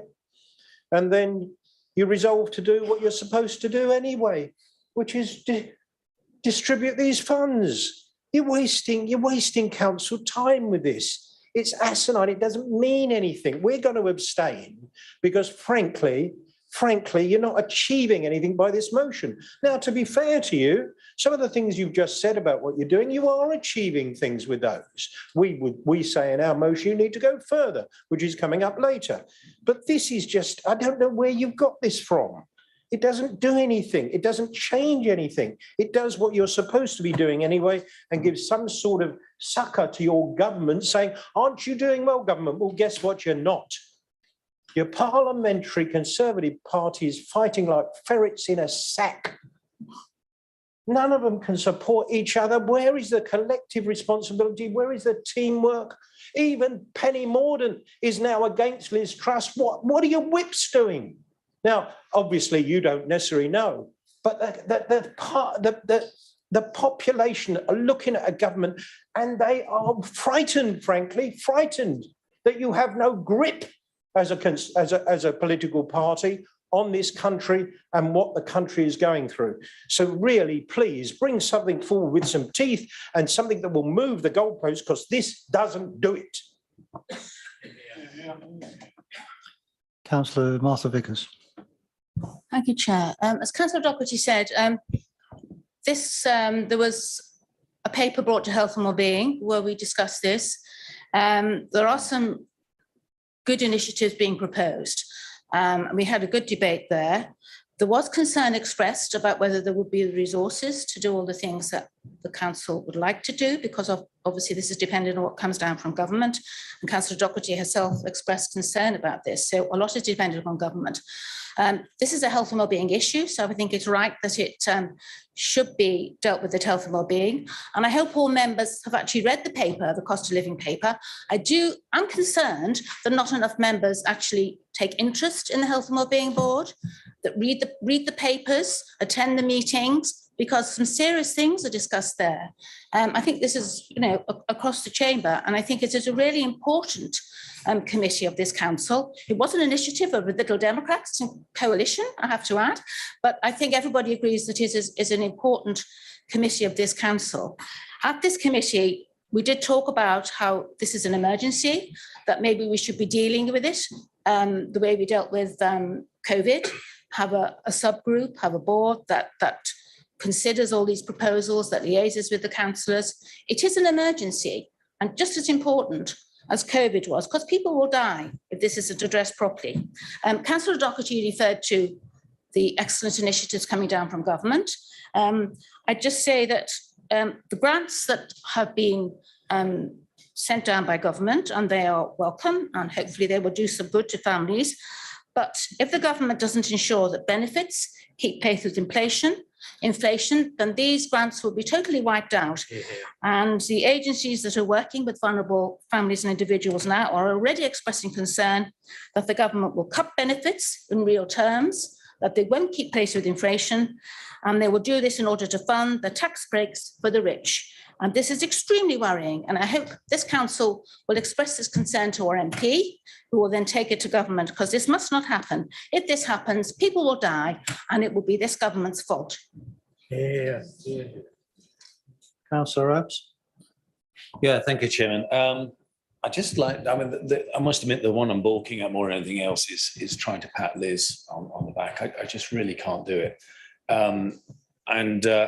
The reason I can't do it is that there are so many issues now being caused over the last 12 years that, the people I worry about are the people that were pushed into poverty on the first increases, not this, oh, we've managed to keep it to 80% this second time around. That's really not even good enough. The Lib Dems have asked for several times that we go backwards. We don't allow any kind of increase. So, you know, we're not in power, so we can't do that. Those in power have been in power for a very long time, the most successful party that's ever existed, apparently. So that I can't blame anybody else. I can't blame my party. I can't blame even Labour, although I've got plenty of things I'd like to say against them as well. But I would like to see people start to focus with a bit of vision. You guys have heard me go on about energy so many times over so many years by now, you're probably quite bored of it. Why on earth the government isn't really focused on this and on the right types of energy, I have no real idea. Because every time I look at it, one of the easiest solutions we have, we can't do it instantly, but we could have had a big effect by now, is to go after energy and make sure we produce plenty of it, cheap enough and clean enough. If we do all of that, a lot of our other cost of living issues start to fall away. Why isn't that our single biggest focus all the time? So I'm not going to pat Liz on the back. And in fact, I'd like to raise a real issue that I see is when we do get some kind of guarantee, but it's not really a guarantee on energy, it seems to avoid really the obvious one, which is the standing charge. And you must have all noticed the standing charge go up. So even if I turn everything off, I've still got almost the same bill as if I was actually consuming energy. It's ridiculous. And I run a few businesses, and I could tell you when my data center came from me, they didn't come and say, I'm going to put your energy costs up by a couple of pounds, £720 for one cab in one data center. Well, can we have £3,900 now, please? 550% rise, right? This is what this current set of policies are doing. I'm sorry, I've got a little bit heated about it because it's something I care greatly about. We are not focused on the right things as a nation. We need to sort the basics. So I'm certainly not going to pat Liz on the back and say, what a wonderful job you're doing. I think we should have a general election, which is a brand new manifesto out there. And that's actually see what the people actually want. I don't think it's this. So I'm afraid I will be abstaining from it. Although the principle of the cost of living, of course, I just wouldn't do it this way. You'll see some recommendations from us later. Thank you very much. Thank you, Councillor Abbs. Can I encourage members, this is a healthy debate, but can I encourage members to concentrate on what we do as a council rather than fixing the nation? Thank you, Chairman. I understand you have opinions, but this is a debate for this council. And we do have options for us. I didn't really want to go to the whole thing about how we could create an energy. That was all done at the budget amendments last March. There are loads of things we could have been doing as a council. We don't really need to go into it tonight. Councillor Marsh. Thank you, Mr. Chairman. We have some reservations about in particular about the reference to energy supply, but just in passing, I was astonished to see this, the Prime Minister named in this way and praised in this way, bearing in mind that almost any motion we've ever introduced to this council, including, for example, granting money to a grant to the food bank that would have helped deal with part of these problems, we're told we're being party political.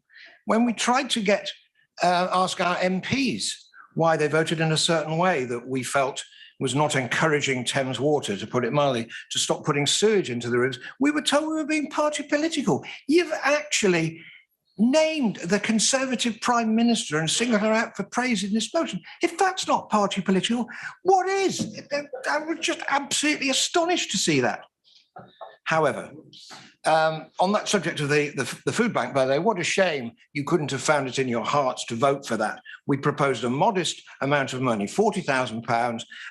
I was at the food bank last week. That money would have enabled them to employ one or even two members of staff to really share that burden of work around that they're facing, which is twice the number of claimants they had not long ago, primarily driven by the £20 a week universal credit cut that was taken quite unilaterally and unreasonably off the poorest people in the community. And this is affecting, we might be a prosperous area, you're right, but this is affecting people. And the reason why I agree with the comments that have been made about this motion not really going far enough is, I was at a meeting in one of the local churches organised by Councillor Masters and some local clergymen a week or two ago.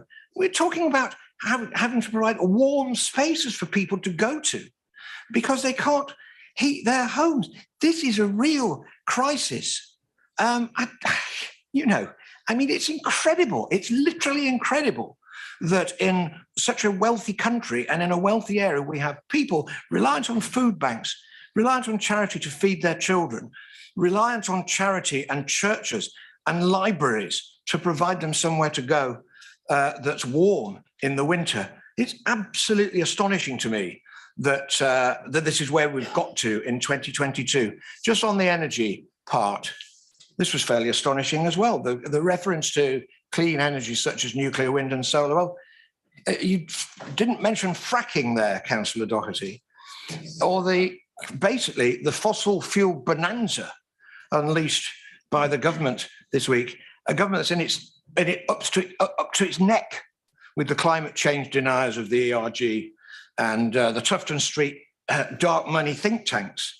And in fact, the Prime Minister whom you praise is a leader of a climate-wrecking, growth at all costs agenda. And I'm sorry if I sound like a member of the so-called anti-growth coalition, but you'll find it's quite a large coalition. It's most people in the country. And, you know, they're deepening inequality, they're poisoning the environment. And when Jacob Rees-Mogg talks about doing away with regulations so that fracking companies will be able to frack without the inconvenience of local people or local or councillors, which could be this council, having any say in the matter, or indeed doing away with planning regulations in large parts of the country so you don't even have to get planning permission to do stuff. I don't know where you've been all week. I was watching in disbelief the party conference, and you know, this isn't okay. The chair rightly says we're getting onto national issues, but this is a local issue too, because as I have said, this is affecting local people, and we need more action than just saying isn't the government doing a jolly good job to help these people who are the most vulnerable and needy and in need of help in our own communities, in our own wards, in our own district. Thank you very much, Mr. Chairman. Councillor McKinnon. Thank you very much, Chairman. Why should we support anything the government is doing? Exact words from across the chamber there earlier. Why should we support it? How disappointing to hear something put like that. We can disagree with the government. Of course we can. Of course we can. Why should we support anything the government is doing? Do you support the commitment of £150 billion to support the energy price cap? Do you support that? That's what the government's doing. On top of the hundreds of pounds already given, did you support that? You don't like everything the government does, that's fine. But there's two things you can support. Did you support the £150 council tax rebate that was given to all residents in bands A to D to help with the cost of living? Do you support that? Apparently not. Why should we support anything the government's doing? Do you support the warm homes discount? Yes or no, folks? Do you support the household support fund that the leaders just talked about? £700,000, with probably more to come. Do you support that? Take your blinkers off. Support what you can. Criticise when you feel you should, but let's work together to deal with this cost of living crisis. Yeah. Councillor Vickers. I didn't make a note of those questions, Chairman, I'm afraid, but I'll try and answer the ones I can remember. But I have to say that as soon as I see a motion that calls on us or asks us to note what the new Prime Minister, Liz Truss, says, I'm afraid completely goes against me. Watching 80,000 members of your party spend 2 months elect somebody on 0.1% of the population to be the Prime Minister, I'm afraid you've lost the rest of the 99.9% straight away. But, you know, that is not the way to elect a government. We have now had 12 years of Conservative government, or maybe it's more. Anyway, it's been such a long time that we've had so many different strands of conservatism, I'm confused. And so are the public. Point of order, Mr. So Chairman. are the market. We've heard about sorry, a number of questions. Sorry, Councillor Vickers, a point of order has been raised. Right. I'm sorry, Chairman, but Councillor Vickers is completely unable to get off political bashing. I'm not concerned with this motion. This is a point of order. What you're just saying is something that is completely irrelevant to this debate. Chairman, why is Liz Truss even mentioned in here? If she's mentioned that I'm allowed to refer to her, and in particular, if I'm asked a question by Councillor McKinnon, I'd like to answer why. I think the question was, why don't we approve of anything this government does? The answer is the way this Prime Minister was elected is, I think, an abuse of democracy. In a real democracy, we should have had a general election and then we should have all been allowed to choose the Prime Minister. Sorry, can and the I bring you Parliament. to order? Can we concentrate on the debate for this motion, please? I'm afraid the measures announced by this government, which we are being asked to support, are being set by a government which is led by somebody I can have no support for, who has done the things she's done far too late. They should have been done at the beginning of the government. We should have had a government that was united enough to stick to a decent plan. It was quite obvious what needed to be done, and it wasn't done. Under the coalition, we had the best way of reducing fuel costs is to reduce the need for fuel, to insulate our homes. Under the coalition, thanks to the present leader of the Liberal Democrat, who was then the Minister of State for Climate Change, Energy and Climate Change, we started a process of investing in better insulation in the homes in this country. That would have done wonders for the fuel bills, instead of which this government now gives out more licenses for North Sea gas, which won't come on stream in the immediate future. That the way of bringing cheap energy immediately was the way the Liberal Democrats have been calling for years, which was to invest in renewables far more seriously than we have done. Fracking is not going to, neither fracking is not going to give an answer. So, Chairman, the reason why we are abstaining on this motion, of course, we're pleased that it's happening too late, and some of the things are happening that shouldn't need to have happened to address the cost of living crisis. We have a government that is far too late doing things which shouldn't have been necessary. We cannot support those. We want to have a complete change of direction under a completely different government. So we can't support this motion. Councillor Jeffrey. Thank you, Mr. Chairman. Has it occurred to you that in this council, we have responsibility for many millions of pounds and many, many vital services? Mr. Chairman, I think I'm ashamed. I'm ashamed on behalf of our council tonight. West Berkshire Council is here in this chamber in full session, and we're being asked to vote through a motion that is frankly sycophantic twaddle. For the ruling Conservative group on this council, the most useful thing that they can think of to do with West Berkshire Council is to debate a motion in which we congratulate the Prime Minister for being the Prime Minister and taking a decision. This proposal does not add a tittle to what is going to happen or not happen in West Berkshire, or even indeed in the country. It is not adding to the national debate, and it's not helping us here within West Berkshire. Mr. Chairman, if we have to have motions that praise Tory Prime Ministers, and that's the only way you think you can actually get the country behind you, you are missing so many points that it's not true. Vote will not be voting for it. Councillor B. Thank you, Chairman. I have a smile on my face when I say this, because this is a great country. I love debate, I love democracy, and it's fantastic. I'm going to pick up on something that I was going to say my learned colleague there, but you know, yes, yeah, but and say the operative word for me here is support, right? And there's only one government, regardless of whatever views you have, there's only one government. Now, we are in extraordinary times. Why is it extraordinary? is extraordinary because it doesn't matter a jot of what we say here. Somebody sitting somewhere has lobbed a grenade into Ukraine, and we're all suffering for it. That is why that is what's at the heart of this cost of living. It's the energy impact on prices.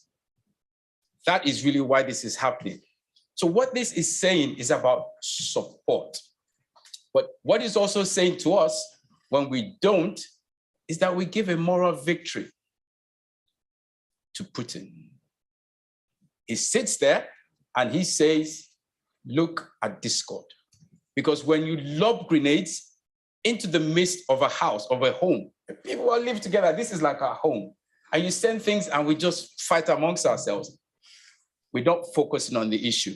The issue is that there's one government and the government is doing the best that they can. We all have different views. We've all run businesses. You have a chief executive, you don't necessarily agree with the chief executive, but you go with the decision that's made. When you get there, if you get there, try and do something better. But you probably get there and see that it is very hot at the top. It's very easy. It's like football. When you're a manager, you stand on the sideline, or if you're even watching, you're the best player. You can see the moves, you can call everything, you can call that player. But when you get on the pitch, 2 minutes, you're tired. Councillor Abs and myself, we played cricket together, just running up and down the crease. You know what it was like. It's tiring. But when we're watching cricket... Point of information, please. It wasn't really cricket, was it? I suppose. but you know what I mean. So what I'm trying to say is that let us focus on the operative word here. The operative word is support. It's not about whether it's right or wrong. It's not about whether you can do better or not. It's about what is happening and how in this chamber we can show support for what is happening, because it's the only thing that's happening. And if we don't agree with it, there's nothing else you can do about it. But when we debate and push things amongst ourselves, there's somebody who sits there. There's somebody who sits there and thinks, I'll just pull this lever, that happens. I'll pull that, that happens. What they did with the pipeline to strategic places creates chaos. Who does it impact on? And the government has to do something. So the reason why I am supporting this is because I'm focusing on the word support. I'm focusing on extraordinary times calls for extraordinary actions. That's what I'm focusing on. Thank you. Councillor Woodiston. Did you raise your hand? Sorry, I thought you did. As if you're scratching your nose or something. Councillor Masters. Thank you, Chairman. Like many on this side of the council, I'm very ill at ease about the specific mention of the Prime Minister in this for who knows what reasons. But there was a whole raft of questions from Councillor McKinnon. Do we support the 150 billion? Yes, but not in the method it was done. We will be paying, the country will be paying. All that's done is shore up the profits that the energy companies have made off the back of rising prices. And, they could have been made to forego some of that in a tax. They could have kept the profit as what it was in numerical terms and reduce the bills, therein. It would have been a very simple equation. We're going to be paying for it. The country's going to be paying for it, and and this dash for fracking gas and everything else, opening up more oil fields, is pandering to the donors of the Conservative Party, little more. While everybody else suffers. I'm not going to speak much more, but I would like to commend and thank the officers that I've been dealing with over the last few weeks at the West Berkshire Council regarding the warm spaces that have been proposed by the churches and the groups and the voluntary groups that I was fortunate enough to help facilitate. And they, the Council Public Protection Partnership have been particularly proactive, and it was great to have Sean Murphy speak at St John's a couple of weeks ago, outlining much of what we heard tonight and is in this motion, and how the council is going to distribute the national funds, and also the work that's been done in cooperation with the Greenham Trust. We need more of that, but we as a Green Group will be joining the Lib Dems in not supporting this motion. Thank you, Chairman. Thank you. Councillor Marino. Thank you, Chairman. I'll try and keep this brief. I'm just trying to wrap my head around exactly what I'm hearing from the other side of the room. Calling for a general, well, let's call it what it is, an unnecessary general election. We've heard, no, it's not, Councillor Jeffrey. We've heard what our leader says the council is doing at a local level, and at the end, this is what it's all about. Yeah. However, calling for a general election, if you boil it down to its most basic point, what you want right now as we go into a difficult winter in a cost of living crisis is weeks and weeks of parliamentary shutdown. Yeah. You want thousands, if not hundreds of thousands, not just locally, but nationally, in expense and officers' time running a general election. So I'm sorry, but that just, baffling doesn't quite cover it, Chairman. And I'm still, I think I'll be thinking about this long into tomorrow, next week. But yeah, the last thing we need right now is parliamentary shutdown and hours and thousands of pounds wasted on an unnecessary general election. Thank you, Chairman. Councillor Bridgman. Thank you, Chairman. I'm not going to debate national politics. Rather, I want to pick up on some of the aspects that Councillor Martha Vickers mentioned about the report that went to Health and Wellbeing Board. Now, I wasn't at Health and Wellbeing Board at its last meeting because I was abroad, but I certainly read the paper. It's a very good paper, and I would encourage all members to both read the paper that Sean Murphy put before Health and Wellbeing and look at the debate on YouTube to see what was said. Because I want us all to recall that whatever we think about where we are and where we're going to with this cost of living issue, we have had a rough suffering of COVID to teach us how the community gets engaged with issues that affect all of us and all of our residents. And that, as the motion refers to, everything that we can do as members to encourage our residents to apply for every benefit that they're entitled to, every reduction in council tax that they're entitled to, that anything where we can help. And I certainly applaud the way in which Greenham have joined with the council to match fund, hopefully quadruple fund, in the sense that we match fund Greenham and then someone else match funds that box of money. Let us encourage all of our residents to engage with that process, make sure that we signpost them using the hub system that we've developed through COVID and then developed through the asylum seeker and refugee situation. We've got a system that we can now utilize. Let's make sure we do that. And whatever we think about how the money has arisen and how the government has played it, we do have a responsibility to our residents to make sure that they are told what's available and how to access it. Thank you, members. Thank you, Councillor Bridgman. Councillor Ardell-Walter, would you like to conclude, please? Thank you, Chairman. So, members, this has been a wide-ranging debate. I trust we can all agree on that point.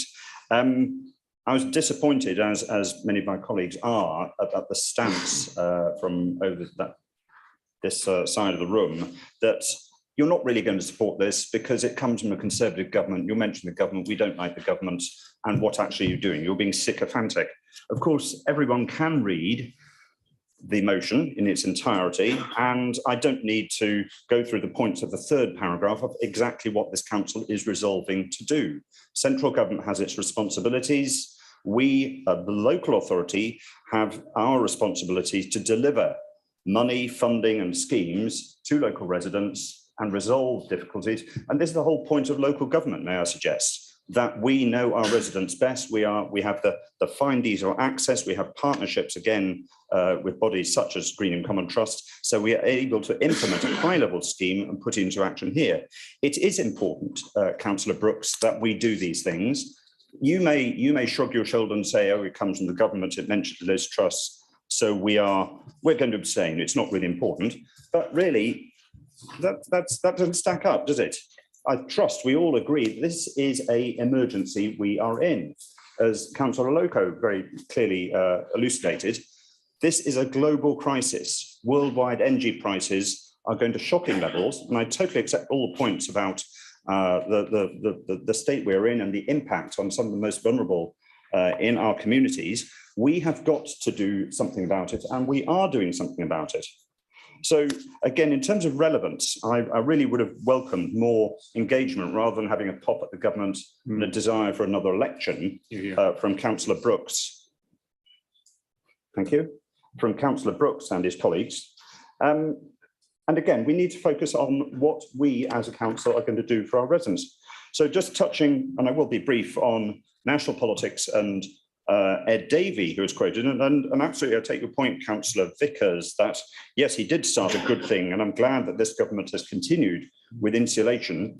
I would remind members that he is also currently proposing new taxes on heating. He's opposing a cut in fuel duty to raise taxes on motorists. Once again, as a great wheeze, those two don't feel to me as great vehicles for helping people who are struggling to get by right now. Fuel prices are global. Profits, absolutely. Profits, I think you made this point, Councillor Masters, of fuel companies are very high, and so the taxes made on them. An uncomfortable fact for all of us is that some of the biggest profits are being made currently by operators of wind farms. Green energy providers are the ones who are coining it in right now. We're not going to fix issues like this here and now. We do need to focus on what is right for our residents, and we, the council, do need to do the right thing in detail with the tools we've been given by the council. So, members, I welcome the debate. We've made a wide-ranging commentary on many aspects of national life, but at the end of the day, let's think of our residents, and I urge everybody to support this motion. Thank you. Well said, Steve. Thank you. Councillor Doherty. Wow. Okay, what can I say to that? Well, I think people have taken away from the actual motion itself and got involved in a political debate. Now, perhaps putting the Prime Minister in there was wrong by some people's admissions, but they are the leader of this country, and whether people on the other side of the room like it or not, it is a Conservative government making these decisions at this time. And it is very easy when you're sat in opposition to throw everything at it and say, well, what you would have done X, Y, and Z. But actually, if you look at the national picture and you look at the international picture, I actually do think it's worthwhile recognising that the energy price guarantee will save a typical household £1,000. And you might not care about that on that side of the table, but I have a feeling that the residents of West Berkshire do. I have a feeling that's going to make a huge difference to them this year, rather than be faced with uncapped energy prices. So it is a fact of this administration that it is a Conservative government, and that is why this was put in there. I am more interested in what we can do. I'm really looking forward to the next debate where I've been accused of just putting words. Oh boy, do we go there next, people. So I am more than happy to support this motion, and I would call on all of those that genuinely care about how best to support the cost of living crisis here in West Berkshire to support it, rather than to play politics with it. Thank you, Councillor Doherty. In which case, we'll move to the vote, please. Thank you. Again, show of hands. Great, thank you. All members in the chamber, if you're in favour of this motion, please raise your hands. So, 19 for. Against? Any abstentions? 12 against, abstentions, right? I can confirm that the motion has been carried. Thank you. We'll now move to motion E. Can I invite Councillor Like to Jeff put Brooks the to move? motion in my name. Thank you. Do you find a seconder?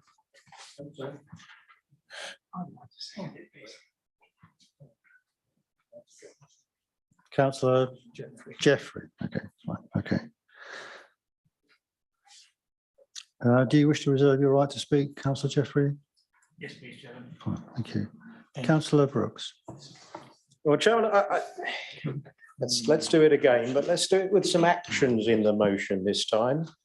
Some things that will make a difference. Turning to the debate we've just had, do you think we were born yesterday? Do you think we're going to vote for something that says, isn't the government doing a good job? So you can put it on your In Touch magazine tomorrow that says the Lib Dems agreed that the government was doing a good job.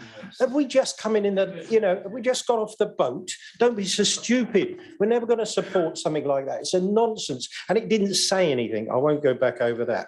Now, Councillor Bialoco said we need extraordinary actions at this time. Well done, sir. You spoke well. And it's good to have you here. So let's do some extraordinary actions. Let's declare a cost of living emergency right now. Let's ask the executive to create a West Berkshire financial assistance scheme and commit 300k to issue as additional food and fuel vouchers to help approximately 4,000 residents on the lowest incomes. And let's host a local cost of living emergency summit with stakeholders across the piece. You can see all that. And then call on the government to provide additional support by reducing VAT. This is a cost of living emergency. It's almost out of control. We're seeing an unprecedented increase in the cost of living and the impact it's having on working people. We all agree on that. But putting a motion up that says, isn't the government doing a good job? Don't change anything. This is things you can do in West Berkshire. You can vote on it tonight and make a difference tomorrow. We can make a difference in this chamber tonight, a lot more difference than your motion will do. Council and local organisations can play a critical role.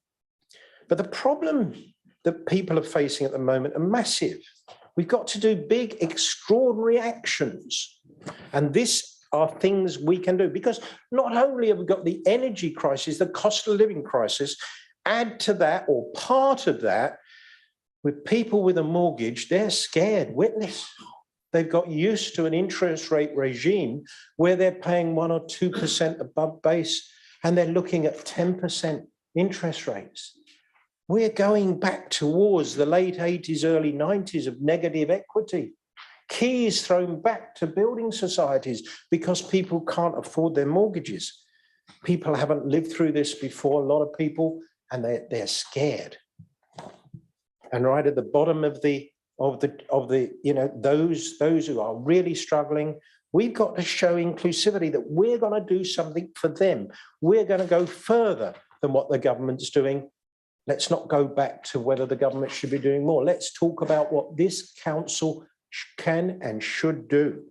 Now, the context of the crisis is far beyond our control. We get that. The economic hit caused by COVID-19, the invasion of Ukraine. But this council can take action. A hub sort of helps. It signposts people, gives them advice. To me, a hub is like a better citizens advice bureau, who we've starved of funds for years when we should have supported them. Now we say, oh, we better have a hub. But why didn't we help the Citizens Advice Bureau to do a better job? But beyond the hub of giving advice, what can we do practically? Getting the state, getting the voluntary sector, the stakeholders in this room and saying, what more can we do for you? Having that emergency summit is vital. You can do it within a couple of 3 weeks, get people in and say, right, we're doing a fair bit. Councillor Doherty is going to tell us all about the things you're doing. Let's see what more we can do. We don't think the government's actions are sufficient. More should be done. When you get poverty, you get inequality.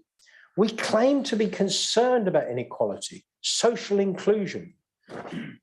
Things we're suggesting we can do here tonight can make a difference tomorrow in this district. 30 seconds, Councillor Brooks. So, as you know, this motion was going to be put by Councillor Paddington. He has a family issue tonight. I'm happy to put it. I'm urging you to use the powers you have got to determine to do something, not just to applaud something that was done in Westminster. Do something in this chamber tonight and support this motion. Thank you. Councillor Brooks. Councillor Doherty. Thank you. I won't be supporting this motion, and I'll tell you why. Because I'm actually quite perturbed by it. I'm going to take you through why I'm perturbed by it.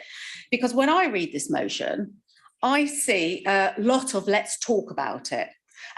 Councillor Brooks talks about action, but actually in this motion, we're going to call something a name. I don't see that as particular action that's going to make any difference to the life of anybody here in West Berkshire, what we call this. So that's our first bit. Sorry, I didn't interrupt you, Councillor Brooks. Perhaps you'll let me continue. So first of all, we're going to talk about it. The second point is to put 300,000 into a support fund. Well, guess what? We're putting in double that. We're putting in nearly 700,000. It's called the Household Support Grant, and it's worked incredibly successful here across West Berkshire, and it will do so again, and that will provide the additional vouchers that you have in your own motion. So guess what, folks? We're already doing that, and we're doing it with double the amount of money. Then, and I guess I'm not surprised by this because we've heard a lot about the committee system tonight.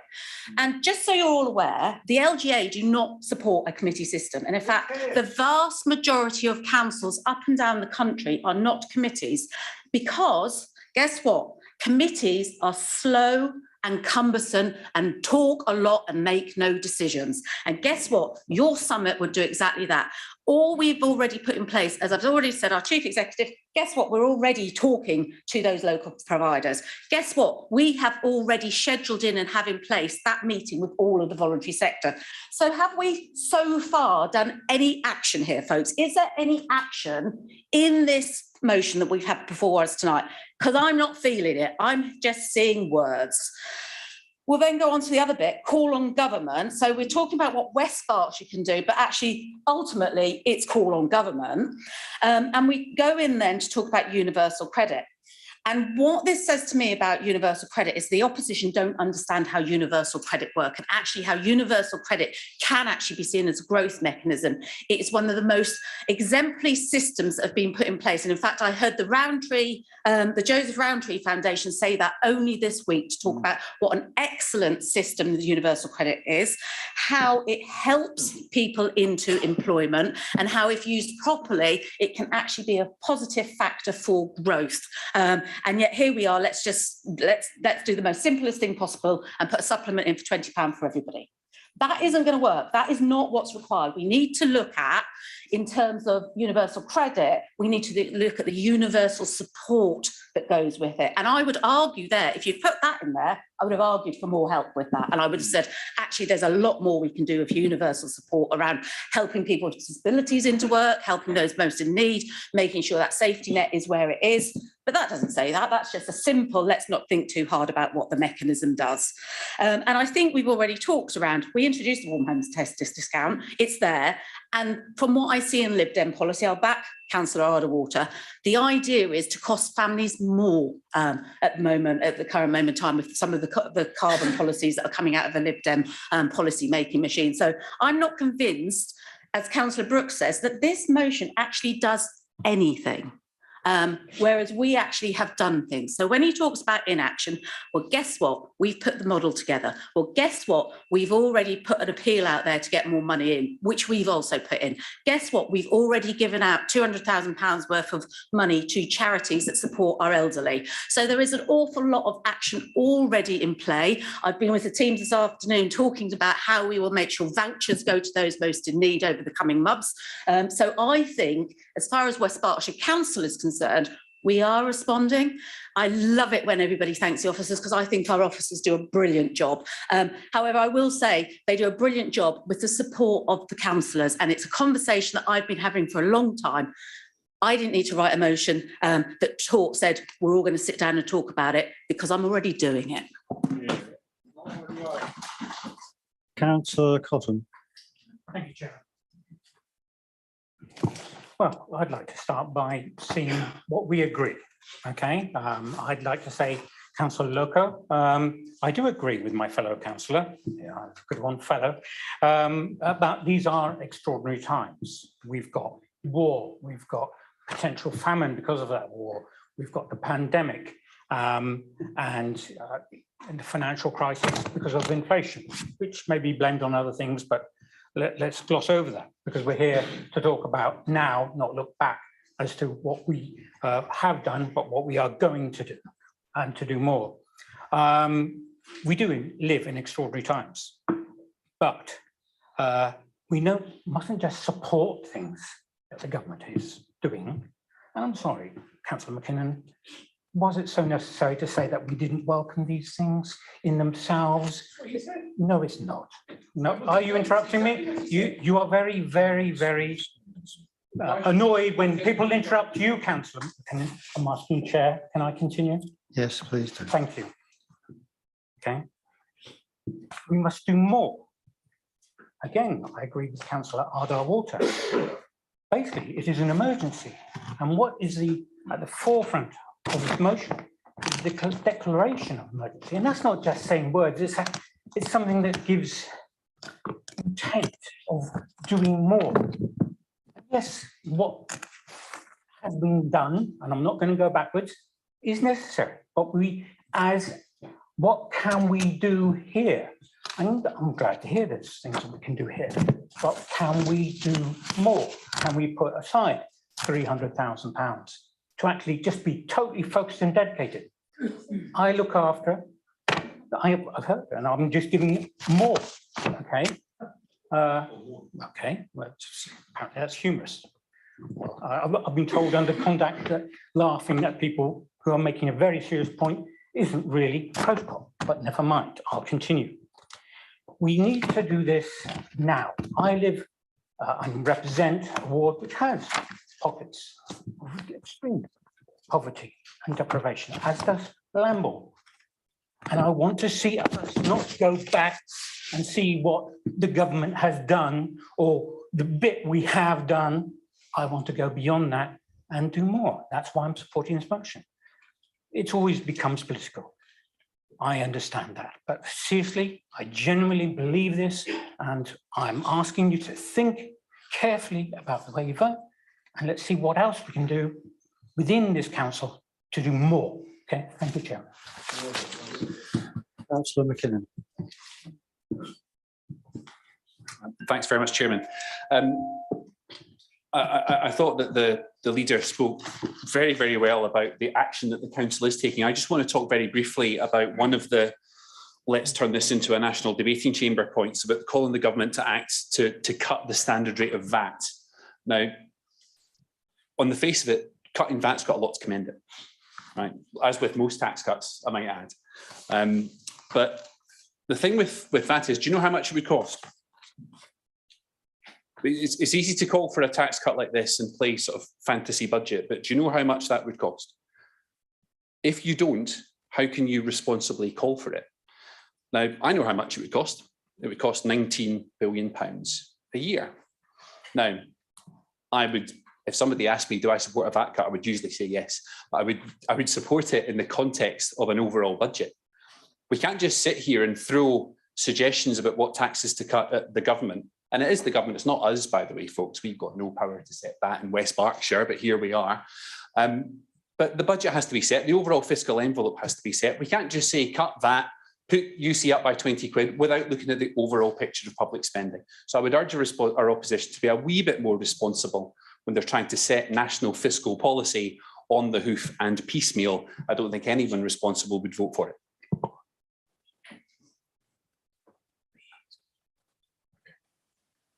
Councillor Abbs. Yeah, thank you, Chairman. Just a couple of minor things, really. I don't remember Councillor Doherty mentioning any of that in her motion. So it's great that stuff is being done. I don't think anybody's going to argue with, oh, great, but it's not in the words of the motion. So ours says, despite the support of this council, central government, it already acknowledges the things that you say you're already doing. He simply asks for an additional 300k. It's not instead of, it was in addition to. Well, that's certainly my reading of this motion as it comes forward. So if you've misunderstood that, Councillor Doherty, then, okay, I'm clarifying it for you. So you may wish to change the way you wanted to vote. Okay. The motion, the government basically is currently doing all sorts of stuff, and we're back to this business of either printing money or borrowing money and finding it around. I am finding it tough to follow the Conservative methodology or thinking here, because actually at the root cause of almost all of it, and we can keep saying, oh, it was COVID, that was nothing, we had no control over it. We had plenty of control over it, actually. We chose not to do things at the right time, so we made the problem worse. Now we've got, oh, it's the Ukraine crisis. Well, we'd only have an energy crisis because we didn't think about it in the past. And it's the same people just keep stepping forward saying, oh, we'll get it right this time, we'll get it right this time. We've got it wrong, or you have got it wrong so many times over so many years that it is time for a change. And, you know, what we're asking for here was minor stuff. You know, we'd ideally have liked to have put some of these things in as an amendment to your own motion. Yeah, if we had removed that one sentence that everybody was focused on, Liz Truss, you probably would have got more support from us. But we were informed by the officer, we can't actually have them put into your motion, and otherwise we wouldn't get to debate our own motion. So yeah, we're wrapping ourselves up as a council in a constitution and red tape, which all the net result of it all is, you talk about committee structures going slower. You know, how many months do you think it really should take to go through from a motion coming forward to it actually being approved? The average, as far as I know right now, is over 12 months. And the committee structure wouldn't slow that down. I'm on the fence as to whether I would support committee or what we've got at the moment. But I certainly don't think what we've got at the moment is working. So yeah, I am asking for change. Councillor Martha Vickers. Thank you, Chairman. Councillor Doherty referred to universal credit and a comment by the Joseph Rowntree Foundation about it being a good system. It is a good system if it's adequately funded. Joseph Rowntree Foundation and other organisations, such as Citizens Advice, expressed, actually lobbied the government to keep the uplift to universal credit for £20, which we've discussed in this chamber, and they didn't. So it needs to be adequately funded. Joseph Rowntree Foundation are also one of the agencies that have actually expressed concern about the benefit system not being adequately funded and not keeping pace with inflation, as I referred to earlier. So there's concern about our benefit system. If it's funded properly, yes, it's good, but it needs to be adequately funded, and there's concern about that. Thank you. Councillor Loco. Thank you, Chair. Our leader has spoken very well. Councillor Ross McKinnon has spoken very well. I'm not going to dwell on what they've said.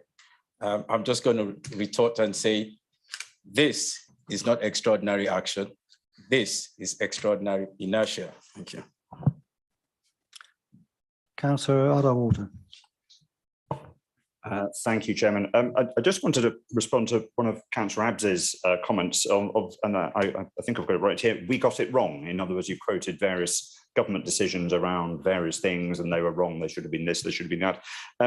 I would suggest, and I don't dispute at all, that things go wrong in government. Everybody makes mistakes. I have not done the job, and I don't think any of us here have done the job, but being a government minister is extraordinarily difficult. And hindsight is a great thing, we all know. Liberal Democrats have had more than their fair share of getting things wrong, haven't they? Again, I referred to the extra fuel duties, which Ed Davey is now promoting. When he was Energy Secretary, as well as insulation, which again, I think was something he got right, he managed to veto the building of a nuclear power station. He said, no, that we wouldn't get anything till 2022.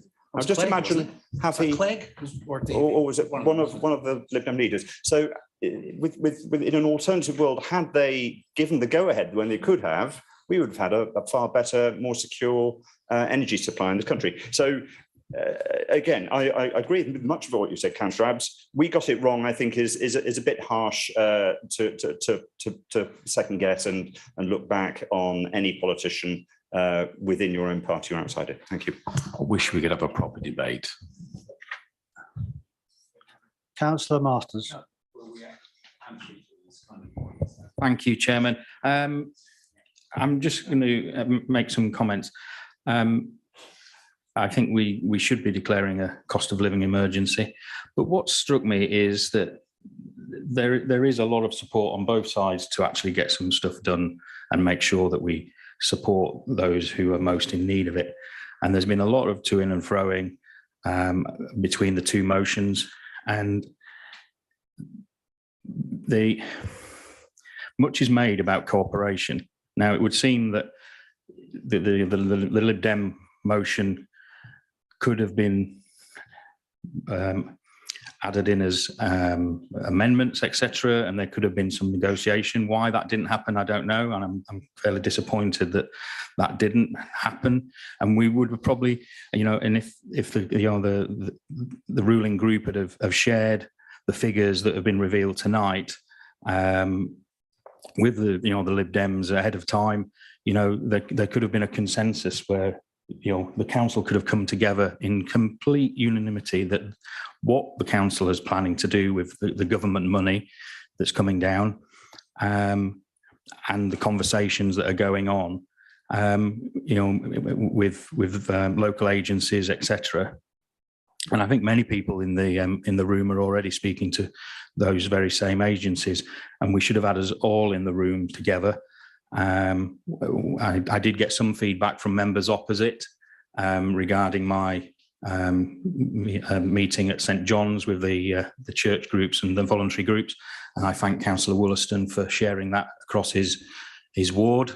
We had a number of people from Lambourne ward attend and made some great contributions, so I thank you for that. Councillor Linden was in attendance and spoke very eloquently. And we had a large number of Liberal Democrats from this chamber and from the town council. We could have done this a lot more cooperatively, and there could have been a lot less recrimination. And as we said, we want to have debate, but there's a lot on here that we were agreeing, that we quite clearly agree needs to be done, and we could have done it a lot more cooperatively. Thank you, Chairman. Thank you. Councillor Bridgman. Thank you, Chairman. I just want to take the 4 elements of the proposal turn by turn. Firstly, I think we reflect that there is a cost of living crisis, emergency, call it what you will, in relation to certain of our residents. I certainly don't think that affects all of us, not necessarily all of us in this chamber. But we do have, and we reflect that we do have pockets of deprivation within West Berkshire. I absolutely agree with the leader that what is proposed at bullet 2 about committing 300k to additional food and fuel vouchers to approximately 4,000 residents is already being done. That is already happening, and we're spending more than that on those residents, and we are targeting those residents. And as I said before, in relation to the previous motion, what we can all do in this chamber is to signpost our residents to the aid that's available. I'm not certain that a summit really will achieve. I think that the work that we're doing through the hub, the work that we're doing through the Health and Wellbeing Board to engage with our communities, engage with those we need to do, is already happening. And I think those are individual conversations, making sure that we signpost, we have conversations, we engage. And Greenham Trust as a particular stakeholder, bringing them into the frame. So I have some difficulty with that concept that a summit is really going to achieve what we wanted to achieve. But fundamentally, I have a major problem with bullet 4. It is simply back of the fag packet calculations. Okay, well, we want to reduce VAT from 20% to 75%. Yeah, as Councillor McKinnon says, what's it going to cost? What is the reality of that situation? I have some sympathy with the other three. I have complete, I simply do not agree with bullet 4. I can't support the motion fundamentally because of that VAT issue. Thank you, Chairman. Thank you. Councillor Jeffrey. Thank you, Chairman. Thank you for the opportunity to do some summing up. I'd written a whole battery of notes over this sheet of paper as to things that I was going to say. And I'm going to thank the Greens, and I'm going to thank Councillor Masters. I think he did the summing up for me. And the summing up is this. This could have been a joint proposal that would have been supported by every single one of 43 West Berkshire councillors if there had been an ability to have some cross-party proper discussion and proper working together. And that is something, and I will say it here and I'll say it in public, that is something that is rarely offered by the controlling group.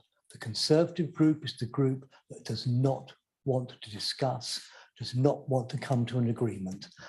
This could have been not an hour of fairly strong debate and people expressing some pretty strongly contrary views. This could actually have been this council working very publicly together for the entire community of West Berkshire. Yeah. I think it's an opportunity very badly missed, Madam Leader. Thank you. Well said. Councillor Brooks. It's not rarely offered by the controlling group. It's never offered. It's never offered. Right? It's never offered. Right? The ability to sit around and say, we'd like to talk to you as an opposition and consider how we do better. Never offered. 18 years, 17 and a half years, never offered. Not going to happen. The amendments, I could have put these four down as amendments. They'd have refused them. So we bring it as a motion. The first one, declare a cost of living emergency. It's only words. It's only words. In 2019, they led the motion to declare a climate emergency. Only words, only words. But good words, because it gets attention, it gets focus. It becomes very, very important. I don't know how we segued off to the committee system. You like the executive system because it gives power to about, what, 8, 9 of you? The rest of you are backbenchers and frankly, you don't get involved much. And we talk about people coming on councils, being councillors, but if they're not on the front bench of the executive system, they might get planning. They pop in now and again and look at planning applications. Because frankly, the committee system made a lot more councillors feel engaged in the democratic process. Yeah. But most of you don't even know a committee system, unless you're perhaps on a parish council. So you can't speak from experience. You poo-pooed the 300k. This was additional. This was additional.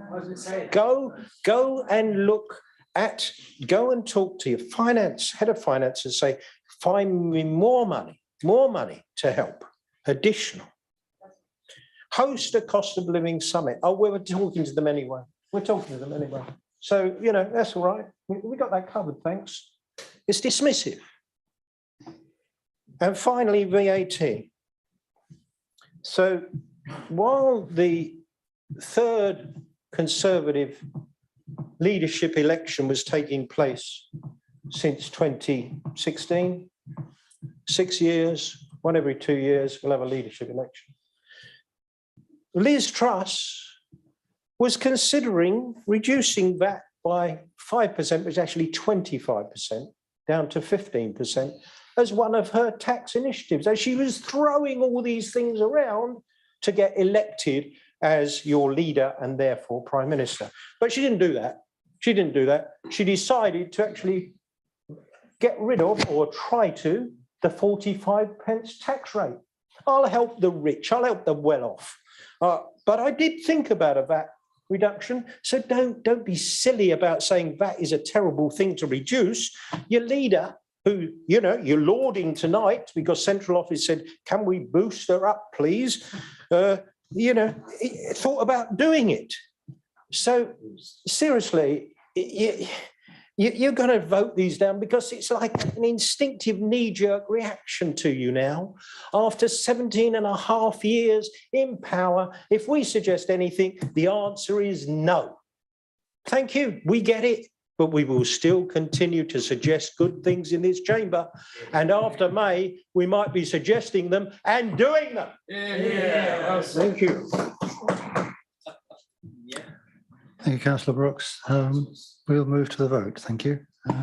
All members in the chamber, can I ask you to vote for this motion? If you are for this motion, please raise your hand.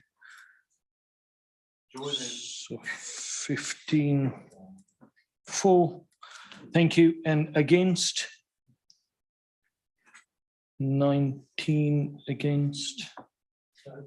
20 against. And any abstentions? 1 abstention. I can confirm that the motion has been lost. Thank you, members. We will now move to what was in the agenda as motion D. I invite Councillor Ross McKinnon to formally move the motion. I move the motion standing in my name. Thanks, Chairman. Councillor Cole, are you seconding? I am, Chairman. Thank you. Point of order, Chairman. Before Councillor McKinnon. Oh, sorry, what rule are you voting I to? don't know the rule number, but there is an item in that we're being asked to do, which already appears to have been decided by the executive, because I have already accepted an invitation to a rural business forum on the 4th of November. So is it right that council is being asked to recommend something to the executive that already appears to have been decided upon? I have no knowledge of that, so I can't answer that question, I'm afraid. Let us proceed and we'll see how we go. I'll advise that the council will not debate this tonight. In accordance with the procedure rule, this will be referred to the executive for consideration. As detailed, the motion falls within the remit of the executive. Councillor McKinnon, can you speak to the motion and reference the point if you think is relevant, please? Thank you, Chairman, and thank you, colleagues. Our rural economy is of vital importance to our district. Small and medium-sized businesses provide local job opportunities for our residents, and they help to maintain the vitality of our smaller rural settlements. The agricultural and estate management industries have experienced lots of changes over the years. It's essential that these businesses are supported in striving to develop and diversify. National planning policy supports sustainable economic growth in rural areas, but it's not always interpreted in a way which allows this growth to happen. I would like to hold, and I hope the executive does hold, a rural business conference this autumn, which will bring together rural businesses, senior council officers and experts in the field to understand the barriers and challenges that our rural businesses face in seeking to develop and diversify and adapt and thrive, and how this council can help them achieve that. The National Planning Policy Forum framework explicitly states that planning policies and decisions should take account of the character, needs and opportunities of each area. One significant aspect of the character of West Berkshire is its largely rural setting. Now, of course, as an authority, we will always seek to support and promote active travel and public transport. That should really go without saying. But the fact remains, the only practical means of travelling to and from many homes and businesses is by car. Even trips within our main towns and service centres, sometimes because of circumstances, have no real alternative but to use the car or indeed a van. Parents with babies and children, for instance, or when anyone needs to transport bulky goods or conduct a journey in unsocial hours. To those people, I have a simple message. You're not doing anything wrong, and we're on your side. Sustainable development is a balancing act between economic, social, and environmental objectives. At a time when petrol cars are getting cleaner all the time, and many drivers are now using electric vehicles, it surely cannot be the case that private car use is incompatible with the move to a low-carbon economy. And it should not be the case that when a rural business is seeking to expand or diversify, a modest increase in private car movements is always enough to outweigh important economic and social benefits. And I look forward to discussing this and other issues with senior officers, experts in the field, and our rural businesses at our Rural Business Forum. Thank you, Chairman. Chairman, point of order. Councillor Bridgman. Chairman, thank you. I just want to understand from the Deputy Monitoring Officer the argument that this is not a matter for debate tonight. Principally because the policy CS10, which is one of our planning policies, and therefore, in my view, and I look to guidance, is a matter for council, is a policy which encourages rural development. And indeed, there was a major debate last night in the APC about an application in that light. And therefore, I just want to understand why what I perceive, at least in part, to be a debate over planning policy is not a matter for council, but is a matter for the executive. Chairman, could I make a point of information, please? The next executive's the 3rd of November and the rural conference is the 4th of November. So it's only, are we seriously going to debate something the night before it's due to happen anyway? I can clarify that. The executive doesn't need to agree at a meeting of executive to hold the forum. It can decide that at any point in time before that. With your permission. So the wording of the motion, especially the last paragraph, is seeking for the executive, for the council to resolve to ask this executive. I think that was one of the considerations behind the monitoring officer's advice to the chairman. Chairman, if I may respond to that. Of course. I understand that, and indeed I see the second element of the final paragraph, but the first element of the paragraph reads that the council therefore urges that a site should not be considered an unsustainable location by being only accessible practically by private car. Now that seems to me to be something for council to debate and decide. Chairman, it comes back to my original point of order. What is the point of a motion asking the executive to do something which it clearly has already decided to do? Because if it hadn't decided to do it, then a bit of a problem having an event on the 4th of November, the day after the executive decides to have it. So taking that bit out of the motion, which I'd have liked to have done, it then becomes a motion for council to determine. And I'd be very happy to support it myself, and I think my group would. In fact, it's part of our submission to the local plan at its last consultation stage to do just that. Yeah. So you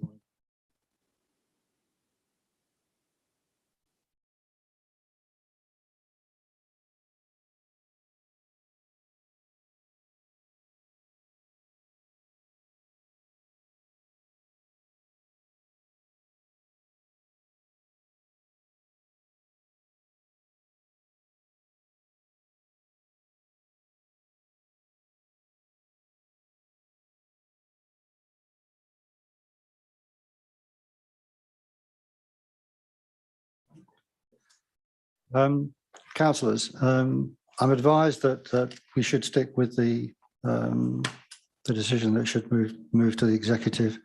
We're not prepared for the debate for this evening to be a meaningful debate. So, My point of order has been asked and answered, Chairman, and I accept your ruling. Thank you. Steve Masters. Steve Masters would like to.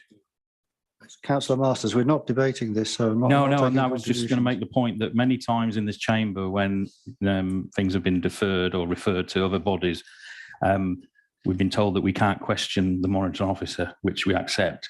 Yet with the time when a decision is made that goes against the executive and the ruling group, we then have a debate and question the monitoring officer. We're often told that we should respect the monitoring officer and their decision. So I welcome the decision. Thank you. Thank you. Right, moving to motion F. And again, in executive consultation with the monitoring officer, I have taken the chairman's decision to withdraw motion F from tonight's agenda in accordance with rule 4.9.5. The reasons for this are that the wording of the proposed resolution cannot be decided by council, but are executive powers. It would be impossible, in my view, to debate the motion in any forum without discussing the merits of the current judicial review, which is sub judice. Therefore, I do not believe that the council can have a meaningful debate this evening. That's the decision. Councillor Vickers. Chairman, you were very kind to allow me to make a statement. I'm wondering whether what you've said as an explanation is sufficient for those watching, but I'm happy to go straight into my statement briefly. Very brief, please. As we are getting close to the time. So I just wish to make it clear, Chairman, that we on this side, in this party, and I think this applies to the other party as well, we're not formally associated with the case against this administration that you've referred to as the reason why we can't debate it. I won't go into what that case is. That's not what I'm here to do. I do believe, however, Chairman, and this was the purpose of tabling the motion, that the public needs to know that if we were running this council, we would not be in this situation contesting the case based on the information that the current administration has shared with us and that which is in the public domain. Just because we happen to agree with the litigant, Mr. Pearce, doesn't mean we are colluding with him, which has been implied by certain statements by the executive member who is leading on the project. We take no delight whatever in the fact that the development of the LRIE has been held up for years by the way in which the reprovisioning of football facilities in Faraday Road has been handled, which is, again, part of the reason why we've got this legal case. And we are dismayed by the fact that of the way in which this administration is proceeding over this and by the way in which consecutive Conservative administrations have proceeded with LRIE redevelopment for the past 18 years. So in summary for my statement, I would say that, to be quite clear, this court action is not in our name. If it is at all possible, and unless we are given very clear and strong reasons why not, we will be, upon taking control of the council next May, if we were to do that, without delay, proceed to allow the Newbury Community Football Group to implement its planning consent in Faraday Road. And we will not sign up to any deals with any other organisation that purports to offer another site. That is all I wish to say, to disassociate ourselves with the proceedings that are ongoing. Well, thank you very much. Members, let's move to the members' questions. We have 15 minutes before 10 o'clock. We have 4 questions to answer. That seems a bit tight to me. So Chairman, would you like me to propose a no notice motion to extend beyond 10 o'clock if, in your opinion, you can conclude the meeting by 10:30 and complete all the business of the meeting by that time? You took the words right out of my mouth. That might be why I'm the chairman of the Constitution Task Group, Chairman. Could we Steve, Mr. Masters? I'd be happy to withdraw my question about additional funding from central government, as that's been answered many times ad nauseum this evening. So if that saves any time. Thank you. It will save time, but as we have had a proposer and a seconder, just for insurance purposes, could I take a vote on extending the time beyond 10 o'clock should we need it? Thank you. That's been carried. Thank you very much. Let's then move to members' questions. Could I invite Councillors Sumner and Water to answer question A from Councillor Culver? Thank you, Chairman. Thank you for your question, Councillor Culver. I'll answer on behalf of my good friend Councillor Sumner here, rather than you having a stereo performance. So we have been working through our Natural Solutions Delivery Partnership with several local charities and organisations to explore processes and mechanisms for linking landowners with opportunities for carbon capture and biodiversity gain. Part of this work includes the development of some pilot projects to help our learning and to be able to get real feedback from landowners. One of these projects is on the Solomon Estate, and this is the most advanced project. There's still very much work in progress, and our outline plans are looking at an area of 130 hectares within the Solomon Estate. We're also in dialogue with landowners over 3 other projects involving woodland planting, wetland and species-rich grassland creation. Do you have a supplementary? Thank you very much, Councillor Water. Very interested to hear this. I think it would be good if I could please request that you keep us informed on an ongoing basis about this and ensure that opposition parties are included in the discussion as well. I mean, the rural conference, it's a shame we didn't get to debate that, because I think that's going to be a good forum. And I think there should also be forums that invite other members of other parties to get involved in discussions about this as well, especially as I'm in a rural ward. I know a lot of the local landowners, and it would be good if we were all talking together about what's happening. Thank you. Thank you, Councillor Culver. And yes, I'll be very happy to make sure we keep you updated. And obviously, likewise, the Liberal Democrats. Councillor Masters has no, this is the one I'd like to hear the answer to. Fine, okay, I was just checking which one was which. Right, Councillor Water, for you again. Thank you, Chairman, and again, thank you, Councillor Masters. There are no known development proposals for fracking within the district. The Emerging Minerals and Waste Local Plan will contain a policy for fracking should proposals be submitted to the Council in the future. Do you have a supplementary you'd like to ask? Thank you, Councillor Ardewald. Yeah, with the rising fuel wholesale costs and that, as those prices rise, we've already seen the intention to frack elsewhere around the country, and as prices rise, it will become more and more viable in more areas. What's the council's view if it becomes financially viable? Would the council be supporting fracking in West Berkshire? So thank you, Councillor Masters. Really, the council, certainly this administration, has not yet formed a view, because this is really a bit of a counterfactual. The geology of this area is not suitable to fracking.